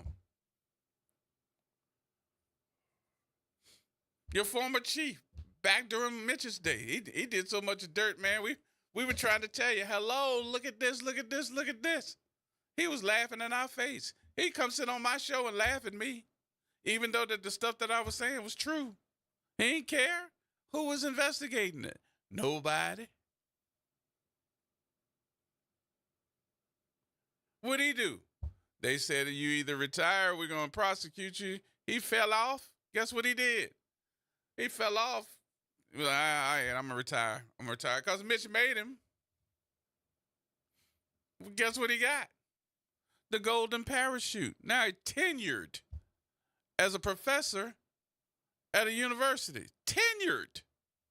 Well, we hear all of those professors over there that are fighting for their tenure, and you walked in tenured.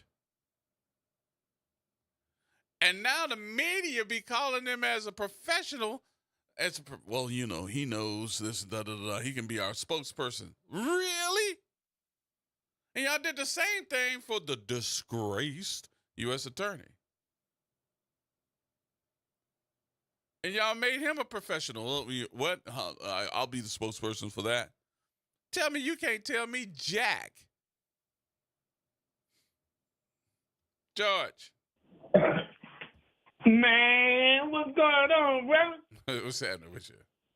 I'm trying to get used to your new time frame, boy. Look here. I'm trying to get used to it, too. Time frame. The truth telling is still coming true. True. You know what I'm saying, bro? Mm-hmm. And we got a chance on Mardi Gras Day, as you so aptly mentioned, where the new courts meet, where the new kings meet. And it wasn't down, the queens and all that wasn't down at Gallia Hall. It was over on Napoleon Avenue.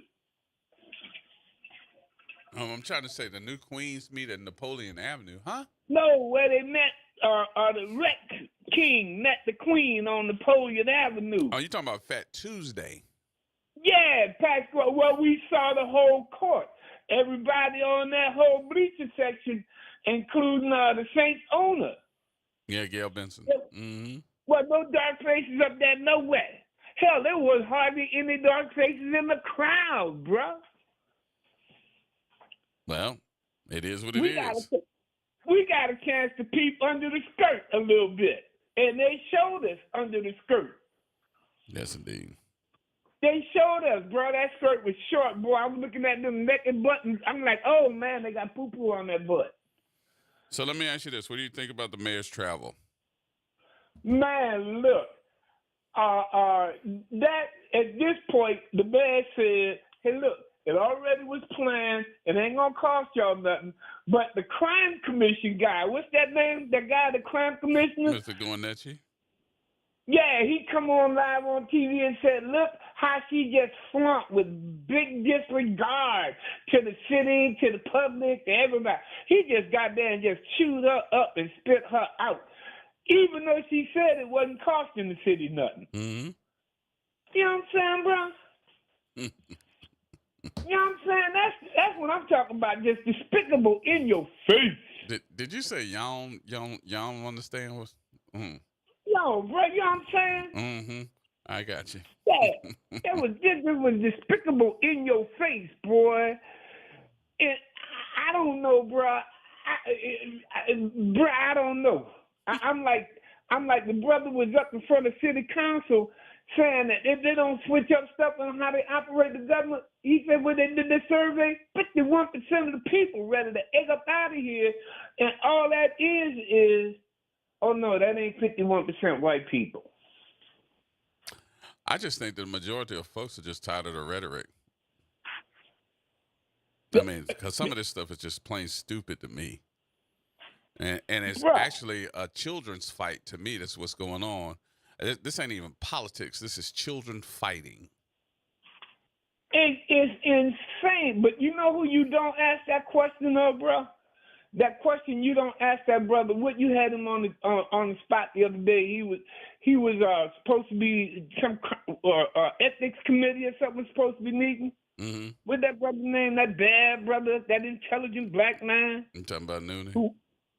No, brother Nooney, all right. But I'm talking about that brother that went down there and got them children under control, educating them, making them want to be somebody. Huh? You had him on your show the other day reading his letter. My mind, I'm drawing an old age blank spot right now. Oh, you talking about the doctor? Doctor. Yeah. Yeah. Mm-hmm.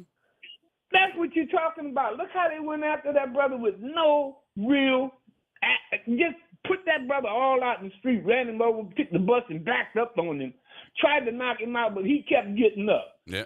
And oddly enough, he could read, Gerard. And right. He read the law. He said, wait a minute, hold on, y'all. Y'all ain't doing something right here. Yeah. But that's the kind of vicious foolishness that, you black, you under attack. Them people just, and if you ain't in their camp, I'm going to assume that your boy with the red shoes must be up in their camp. Well, my whole deal is this. All you got to do is look and see it's plain as day. See, he don't even try to hide. He's just a straight up house Negro, bro. All you got to do is look and see. He just a straight up. He ain't in the wannabe. He gonna be. You know what I'm saying? He ain't a wannabe, bro. He gonna be under them. He gonna be licking up all them and whatnot and just acting all crazy, running down black people for no other reason. Mm. And I don't know what to say about some of them people that they're running on, though, bro. Because how do you fight an opinion? You can't fight an opinion. Opinion is just that. But what has been disingenuous to me, this is my philosophy as far as what media does. And my philosophy in what media does, it takes opinion and makes it fact. And trying to make opinions into a fact is disingenuous, because that's not the way that this is. You're not the professional. You're making a statement because you're the one that's in the seat that you're in as far as a nonprofit is concerned. You are not the person that's on the ethics board. You're not the person that's making the decisions for these professionals that are in this position. You're just making an opinion.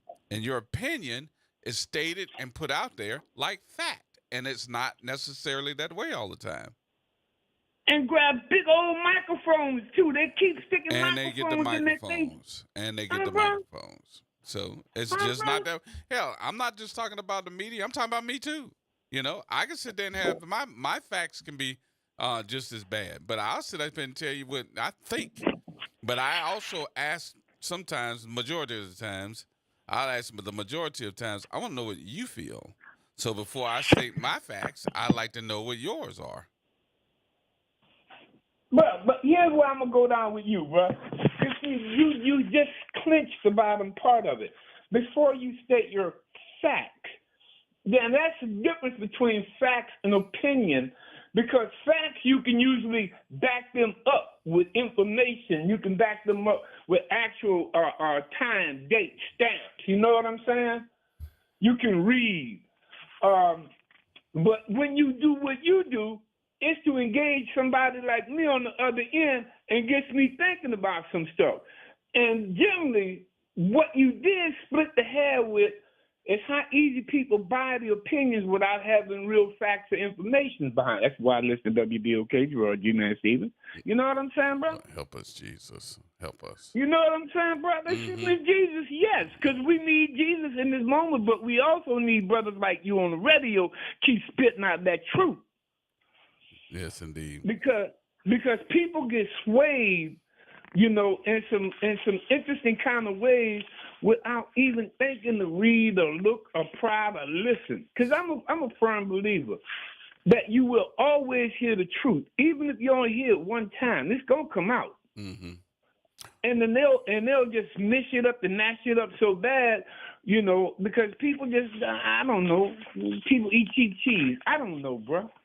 All right, sir. I don't know where you're going with that one, but thank you so much for your call. I said this before I get off the phone. You know I got to do this if you got time. Boy, if I ain't listening to WBOK, Gerard G. Man Stevens, and now you got my boy back on the backboard. You know, Jazz, we love you. You're gone, but we still love you, bro. You know what I'm saying? If I ain't listening to Gerard G. Man Stevens Reality Check on my cell phone, on my neighbor house next door, on my computer, in my car, on the radio, somewhere, if I ain't listening, I'm going to miss out on them black facts I need to know. Goodbye, George. And that's just my opinion, all right? How about that? All right, that's your opinion, all right. Just my opinion. Goodbye. Love you, man. Love you too, man. Lord, please start the music. Jesus. All right, y'all, hold on to the phone. 504-582-9422 is the number. We got more coming up. Oh, boy. More coming up, y'all. Everybody hold tight.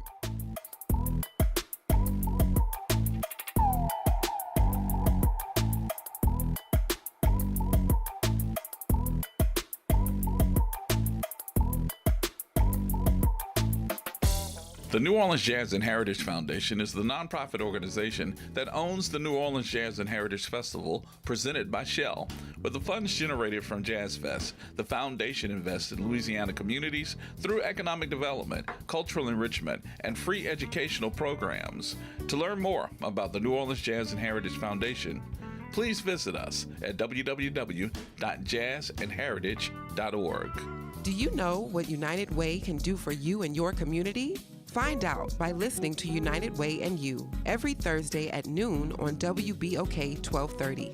United Way continues to fight for the most vulnerable members of the community. Find out how this Thursday and every Thursday at noon.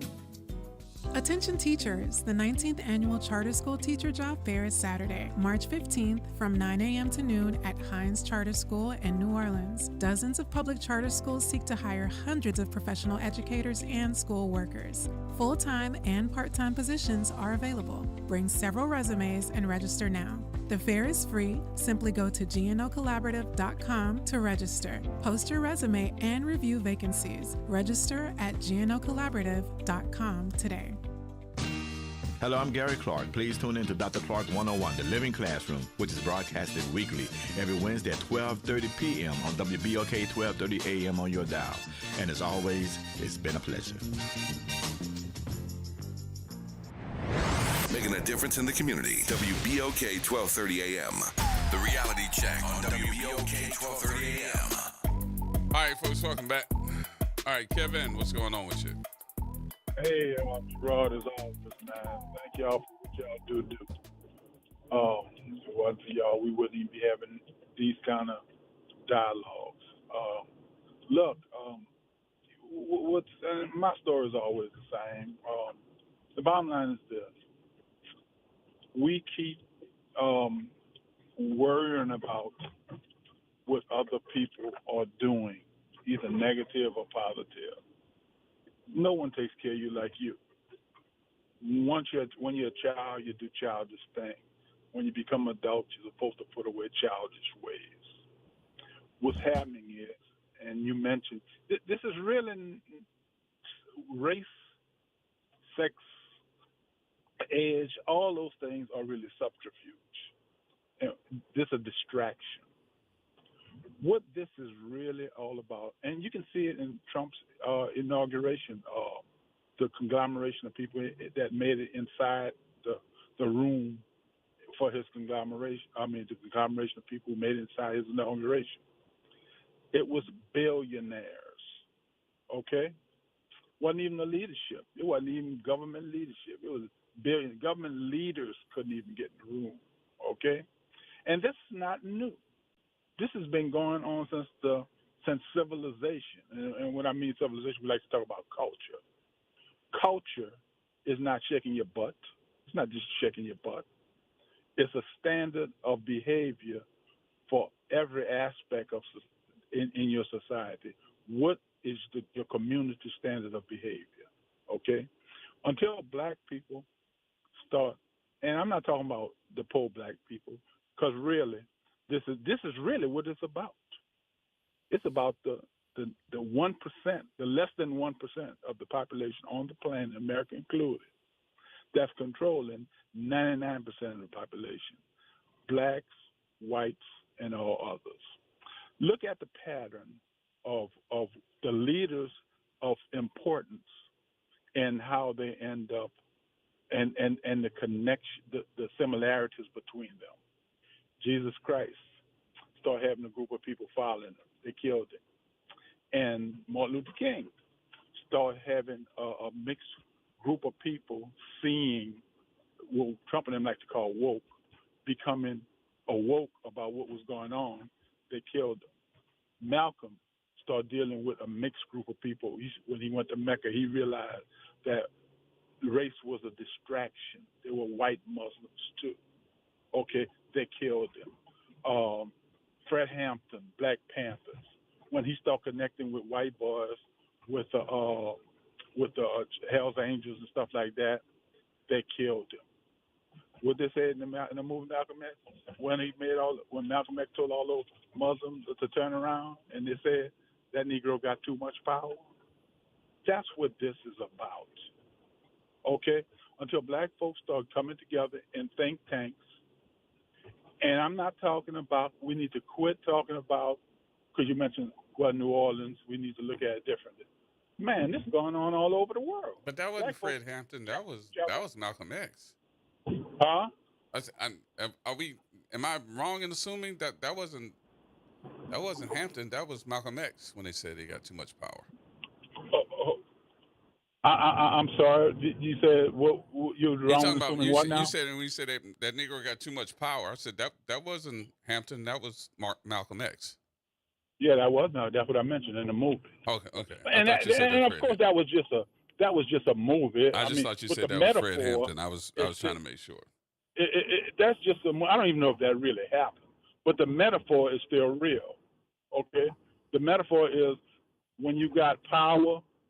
Even those billionaires don't have power.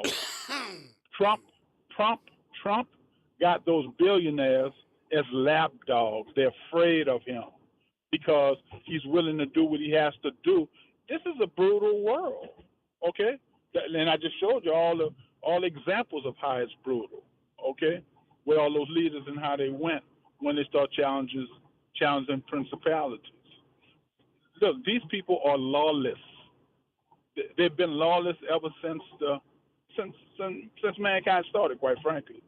If you got power, well, he who has the goals make the rules. This is about sociopaths versus decent people who just trying to do the right thing culturally and not being sociopaths, okay? Sociopaths are brutal, okay, until we start quit performing as children and getting together in think tanks and figuring out the way to solve our problem. Quit hating. It's not about hate. It's about how do you acquire power so you can create the standard of behavior, culture that is therapeutic for a healthy society. It's really just that simple. Until we do for that, a healthy society, we spitting in the wind. For a healthy society, for who? For the most people, where there's the most need is where the most effort should go. We got 99% we got 1% who control the 99% of the wealth in this world. That doesn't make a healthy society, though. That's why that's why I'm asking that question, because if that made a healthy society, then we wouldn't have all the I guess the insecurities of people that have health, food, infrastructure, and all these different ills of poor people. So the 1% that have all of that, that's not balanced. That's my whole point. That until we start dealing with that root cause problem, we'll never fix the problem, because of that inequality makes people not be able to live up to their best self. Consequently, society will never receive the best from its own community, because we have a toxic group of people that wants to stay in power, that's not allowing humanity to live up to its best self and make its best contribution to society. And I'm talking about not just black people, white people, everybody of goodwill who's not about accumulating. These people are obsessive compulsive, accumulating wealth that they could never do anything with at the expense of humanity, not just black people, but the whole of humanity. Okay. Period. I'm gonna let Point you have that blank, one. the end. This is not really rocket science. All right, Kev. Thank you, brother. Thank you.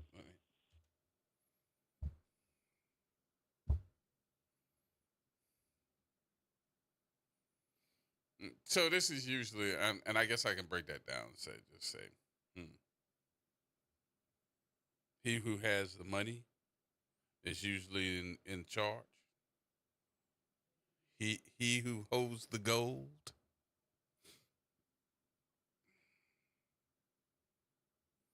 he who holds the gold ends up being the leprechaun.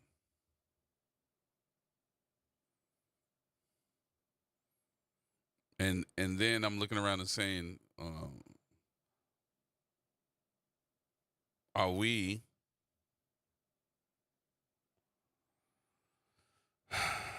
usually the ones trying to get to the goal? No. I don't know. Brother Mims. Yes, my brother. Man, where thank you been? Listen, absolute power corrupts absolute. Man, they got some people out here that voted for Trump, and they got saying, man, I don't know what he doing. They knew he's a chauvinist, and some of the things that's going on now, what they hollering about going on? What's going on is what you see.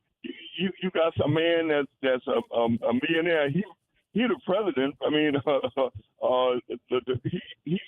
he don't care about Trump. They got problems with each other, you know. So I'm not gonna get. I'm gonna get off and just let you. Thank you, bro, for letting me have my comment. Hey, bro, but some of us didn't do what we supposed to did, and that's the problem, bro. I would agree with you on that one. We did not. I love you, man. Same here, my brother. Take care. All right. All right. So, how you put this in perspective? What's the perspective? The perspective to me is control. That's the number one issue. Control, and the way that I have control is by using money. How do I get paid? And then I look around and say, use that money in some form. Y'all got to work with me on this then, so I need you to either comment and correct me or work with me on this. Some form, almost use my money, power, and influence to segregate. You use the S word? Yes. I even have it in a believable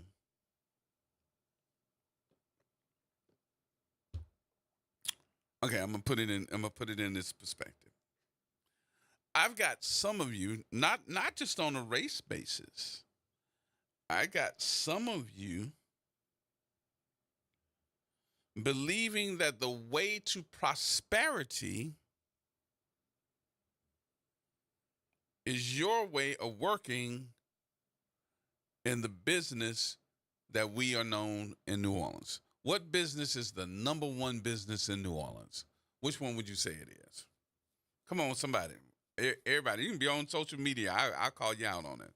The number one business that you would say is New Orleans. I'll wait. If you want to call me, 504-582-9422. The number one business that the majority of you are saying, you know what, that's what we are. That's who we are. What's that one business? Hospitality? What you say? Let's take hospitality. Your 1%ers are the ones that own the business.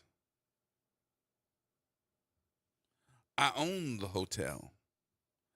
I own the tourism company. I own the hotel, the bar. I own the area. Hospitality. But we have taken on the influence of those that are the owners, those that are telling you how great it is, that there's a possibility of you doing well off of it.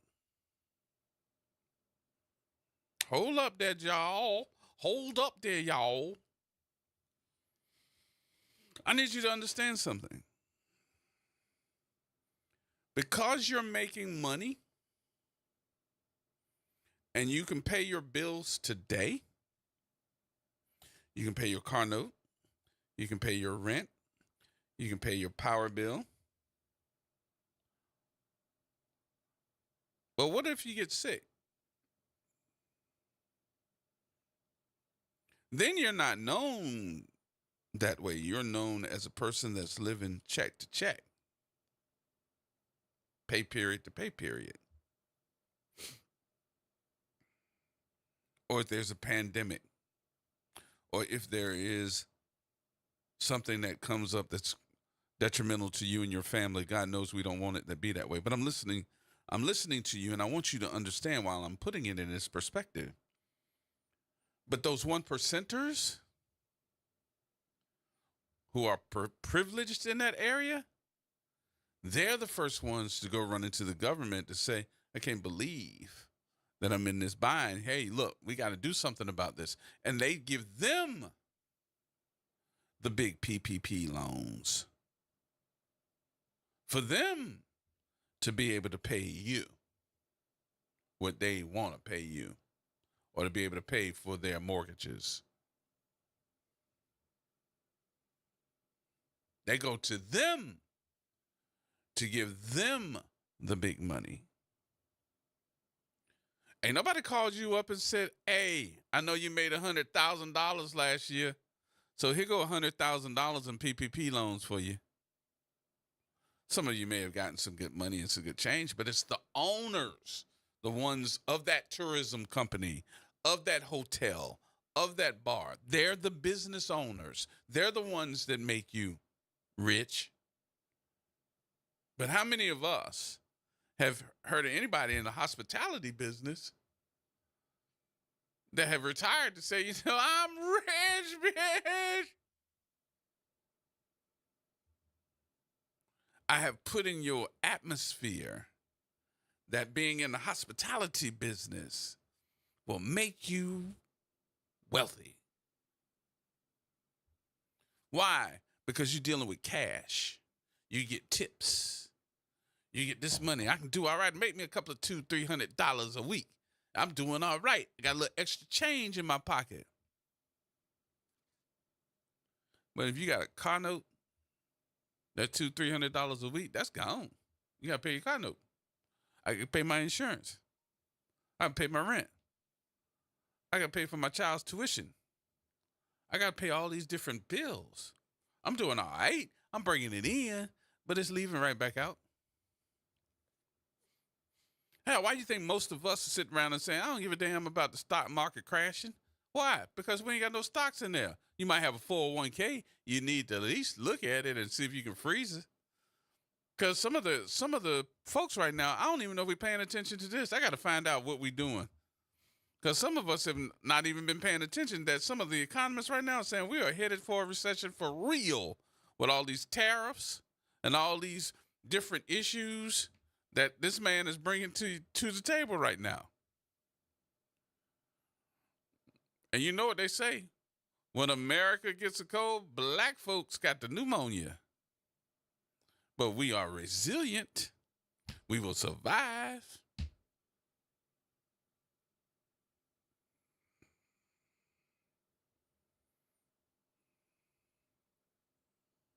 But some way, you made a way. And I'm not telling you what to do. I really don't want to tell you what to do. What I do want to tell you to do, I know that was an oxymoron in itself, is to just pay attention. Some things I know you can't change. Some things I know you don't have those that are supposed to be leading the way. But I need you to pay attention. Because some of this stuff, y'all, I honestly believe it's going to take care of itself. Everybody just looked up and said, what did Jerome just say? Yeah, I think some of this is going to take care of itself. Why? Here's the big one for the day. You ready? Because it ain't just affecting us. It's affecting them more than it's affecting us. And they not going to stand for it. I never forget, well, when was this? Jeez.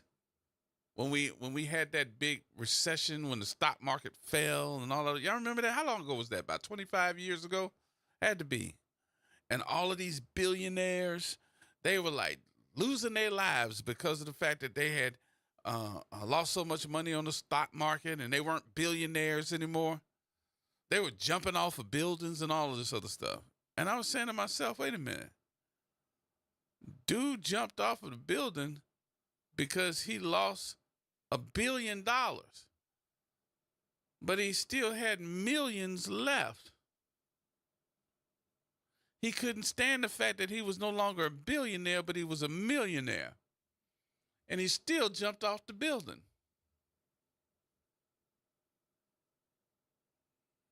I'm telling you, just look at the news. Didn't y'all hear about the young man that went to Washington, D.C.? And they were looking for him because he had it on his mind. He had his gun with him and everything. They had to kill him this weekend. I'm telling you, some of this stuff, these folks are going to have an issue. Some of these folks are going to have a hissy fit, as your mama used to say. And these government workers, oh my God.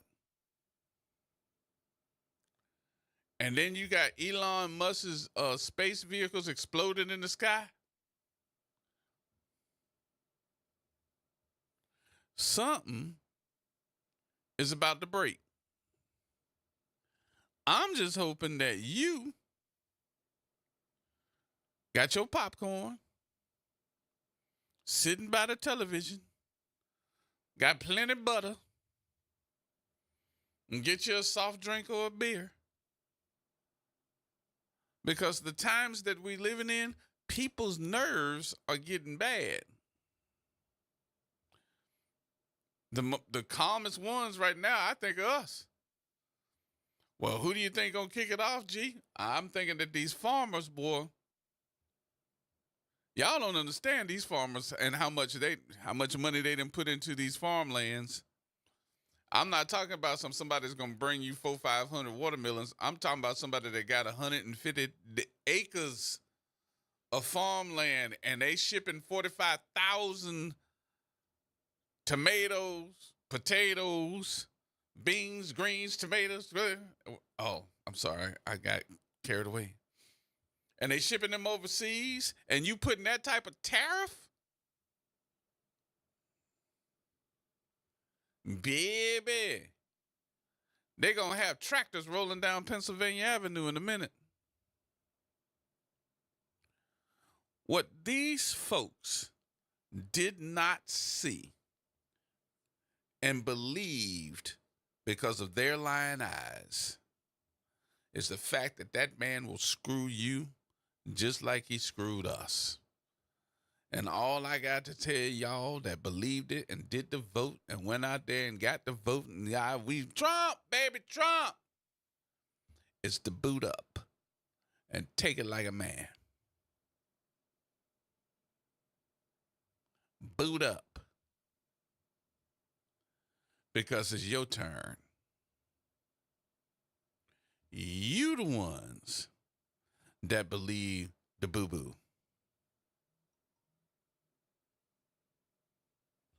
Y'all, it's only what, March? Imagine what the cost of eggs are going to be in 3 to 6 months. They got a man on the news today that's renting out a hen and a rooster so that they can produce eggs for you.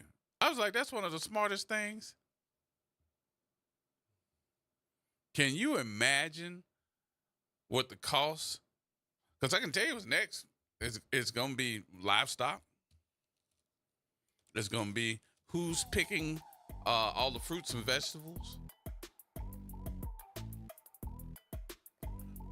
I went to the store the other day. I usually buy about $40, $50 worth of groceries. That stuff costs $100 this week. The same stuff. It's coming, baby. It's coming. All right, y'all, we got to take a break. More coming up next. Late nights are made for chillin', and you can do just that every Sunday night at 10 p.m. as DJ Wick brings you The Love Zone. It's the perfect way to top off your weekend with your favorite old and new school ballads. So sit back, relax, and let DJ Wick take you to the Love Zone on WBOK 12:30 a.m. and on the World Wide Web at WBOK1230.com. Hi, this is Arnie Filko. Let's elevate every Tuesday through Thursday from 6 to 7 o'clock p.m. as we discuss the community, the country, and the world, from politics to current events to sports. We look forward to your input and continuing the quality programming on your community station, WBOK. Join Carrie and I every Tuesday through Thursday, 6 to 7 o'clock p.m. on Elevated Conversations, the Arnie and Carrie Show. See you soon. WBOK and LCMC Health are proud to present Keeping You Well Cafe. 60 minutes with LCMC Health, where the doctors speak directly to the people of New Orleans. LCMC Health is committed to improving the quality of care here in New Orleans, the Gulf South, and beyond. The Keeping You Well Cafe is another way for LCMC Health to engage with the community. At the Keeping You Well Cafe, LCMC Health joins WBOK and local businesses to answer your questions about wellness and health. Visit DePaul's new Algiers Health Center at 2801 General de Gaulle Drive to receive primary and preventive care for both adults and children. Services also include behavioral health, imaging, and on-site pharmacy, vision, Medicaid enrollment assistance, and more. For appointments, visit DePaulCommunityHealthCenters.org or call 504-207-3060. From Gentilly to New Orleans East, WBOK is what New Orleans is talking about. WBOK, 12:30 a.m. The Reality Check on WBOK 12:30 a.m. All right, folks. Damn, I'm trying to get the information here, but don't have all of it right now. But they had another crash today. They had a medical helicopter go down in Jackson, Mississippi today. What is going on? God is trying to tell you something. Hey, Miss Anita. Miss Anita? Hey, how you doing? Good, dear. How you doing? I didn't hear you. Listen, I heard you was talking about somebody renting out chickens in here. But I just had to call you and tell you my little story about that. I had some chickens, and they was producing a lot of eggs. So when I moved them off of my property, I had some property, and they was on the property. But when I moved them and put them in a place where they was going to be permanently staying, where somebody could watch them, and it was producing eggs every day. And so when I moved them, a pack of raccoons got in the coop and ate them up. Yes, indeed. So it is a money maker, and I was thinking about going to get me some more. I'm gonna go get me some. I'm gonna go get me some hens and a big old rooster. And actually, I didn't even have the rooster. All I had was the hens, and it was producing eggs every day. I'm gonna get one, and I need them to fertilize them puppies. Well, yeah, you can fertilize them like that, but it's fun to have them. I'm telling you, I had the ducks, the goats, and the Miss Anita, if I told you all the things that I used to do as a boy, raising up hogs and goats and chickens and all the rest of the stuff, I used to have to be out in the yard with my grandmama when she was like, "You want some fresh chicken?" I'm like, "Yeah," and then she'd take that string and put it around the neck, and next thing you know, she popped the neck, and you had them flying around the daggone room, around a yard with a broken neck. I'm like, "Oh Lord, I will never want to see that again." That's how they used to pluck them. Yeah, the guy across the street used to do that. I saw it coming up, but I never, I don't know. But I used to have the pigs. The pigs ran away. Somehow they got out the gate and they ran away. But yeah, they had a whole little farm. A guy left those things down there, and I just started taking care of them. Mm-hmm. And then we used to gut the I got pigs rid of too. them. We used to gut the pigs too. Used to get that good old sausage and them chitlins. Ew. Ew. I heard you. I wouldn't I eat the heard you. pig. Miss Anita, let me get my last call. I appreciate you, though, my dear. All right, thank I you. appreciate you. You have a good one. Did she just say ill? Pop Jones. Hey, G man. What's going on with you? I see you coming with it, G. What's that? Everything. Oh, everything and nothing, huh? Yeah. All at the same time. Look, you already know I'm not the sharpest knife in the drawer. That's all right. Call me butter knife too. Then there we go. But I'm saying I've been trying to figure this out. What's that? That they told this said what he was going to do. Yeah. And they were foolish enough to believe. I don't know whether they really. I don't know. Be honest with you, I don't even know what they believe. From some of what I've been hearing, that they think it was going to happen just to us. Yeah, certain people, and it wasn't going to affect them. That's the most. That's the thing that baffled me. That's the most foolish thing. For a man don't care nothing. People that don't care nothing about nobody. Yeah. No, none. Women, children. Nope. Married. Nobody. Unmarried. Nothing. How could they believe that it was just going to be a certain segment of people? I guess You more know, so that's than how anything they else. treat it like that. They don't care. Anything else that I would say with this All is the mine. money, richest man in the world, don't give a hoot about nobody else. Mm-mm. If they live to be 1,000 years old, they couldn't spend all that money. Nope. Don't even want to see a person get a raise if they're working for them. Nope. I wonder, are they from another planet, G-Man? Are they human beings? I would put it to you this way. When you're talking about supremacist attitude, it's that way and no other way. That supremacist attitude takes control of everything, and anybody else has nothing to do with what they believe.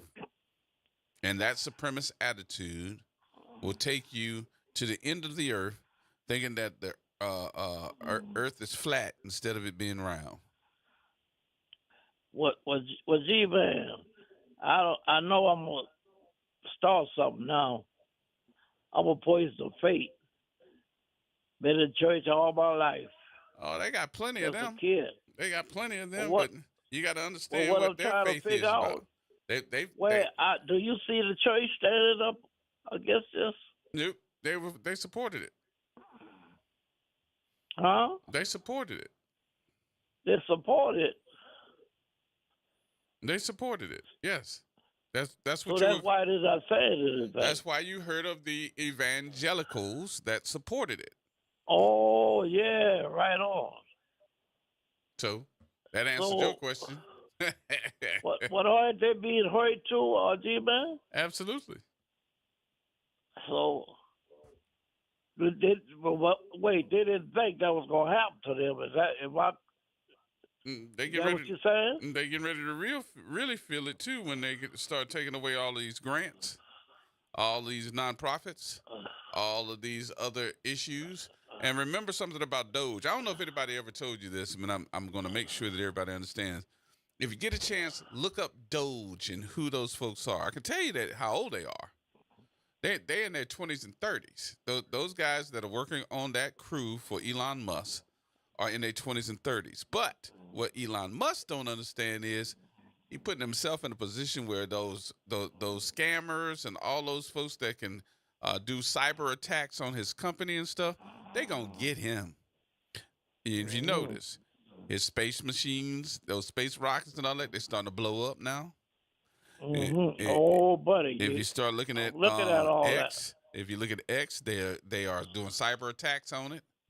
They getting him. They gonna get him where he fit in, and he's losing a lot of money with Tesla. Now, I don't know if you saw. Man, you know they've had trouble with one of the harder jobs you got in America is some traffic controllers and airplanes. Ever since Reagan fired them, they've never been able to fulfill. That's a hard job. And they've never been able to straighten that out with those airplanes. traffic controllers. Buttigieg tried to, but he didn't have enough time. Mm-hmm. So that's the only thing I tell you about that one. But he did try, but he didn't have enough time.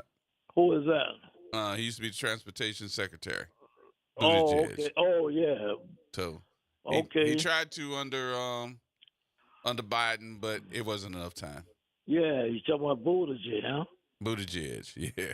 Yeah. Not your booty. No, I ain't talking about your Well, booty. I though. tell you, it's not only are they doing this to America, but they're trying to.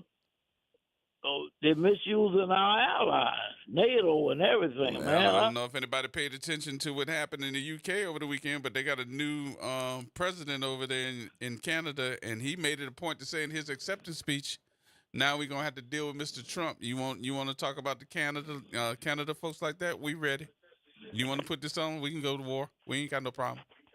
I was like, oh boy. Well, he want to take over Canada and those places, and he could do the same thing to them. Yeah. That he's doing in America, gonna make that another state. Yeah, that's not gonna happen. No. That's not gonna happen. I can tell you that the new prime minister has already made it a point in his acceptance speech that he's got a problem with what's happening with America. He's not going to stand for it. He's going to stand for his people, and he has no problem standing toe-to-toe with him on them tariffs. I don't know what made this man think that these tariffs is a good deal. It's not. It's really not. We're going to go into recession. Gee, man, I never seen you have a president. You can't ask him no questions. You can't. The press can't do nothing. I mean, it's a different day. The only thing I can see, like I say, the only person that can do that is the king. That's voicing a dictator, look like to me. Yeah. So, well, my friend, I got to get up here and get out of here. Oh, well, all right, G, man. I'll Good talk to you later. Have a blessed one. Keep it in the road. Keep it good. All right. I'll talk to you later. Yes, indeed. Y'all ever notice that? Pop Jones be in them streets. Pop Jones be in them streets. That's straight gangster. Pop like, did he just call me gangster? That's straight gangster, Pop. That's all right. All right, y'all, that's going to wrap things up for me on today. I appreciate you for being part of the conversation. We'll be back tomorrow. Look, everybody be asking online. I saw it. I just don't want you to think that I just didn't pay attention to what you said, but I'm trying to find out what time do you come on? 4 o'clock. 4 o'clock Central. I'm sorry. I know some of you don't like the new time.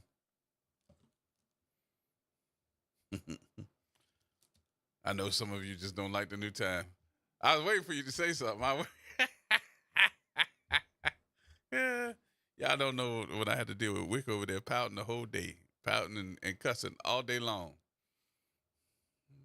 You gonna be all right. That's gonna wrap things up for me, y'all. I will see you tomorrow at 4 o'clock. Wick, you gonna be here tomorrow? Huh? Turn the mic on. Turn the mic on. Put your mic on, man, and get off of it. We almost finished now. I can't hear you. That ain't your mic. I have nothing nice to say. You have nothing nice to say? Did you have a good day today? I'm going to leave you alone, bro. I'm going to leave you alone. All right, y'all. Dr. Shepard couldn't make it on the day. I apologize. She'll be back. She'll be back. She couldn't make it on the day. She has to get ready for tests and stuff going on at Xavier University. So she'll be back. She told me about it yesterday. I cried like a baby, but she'll be back. All right. Y'all have a great rest of the day. Be careful. I will see you on tomorrow, 4 o'clock p.m.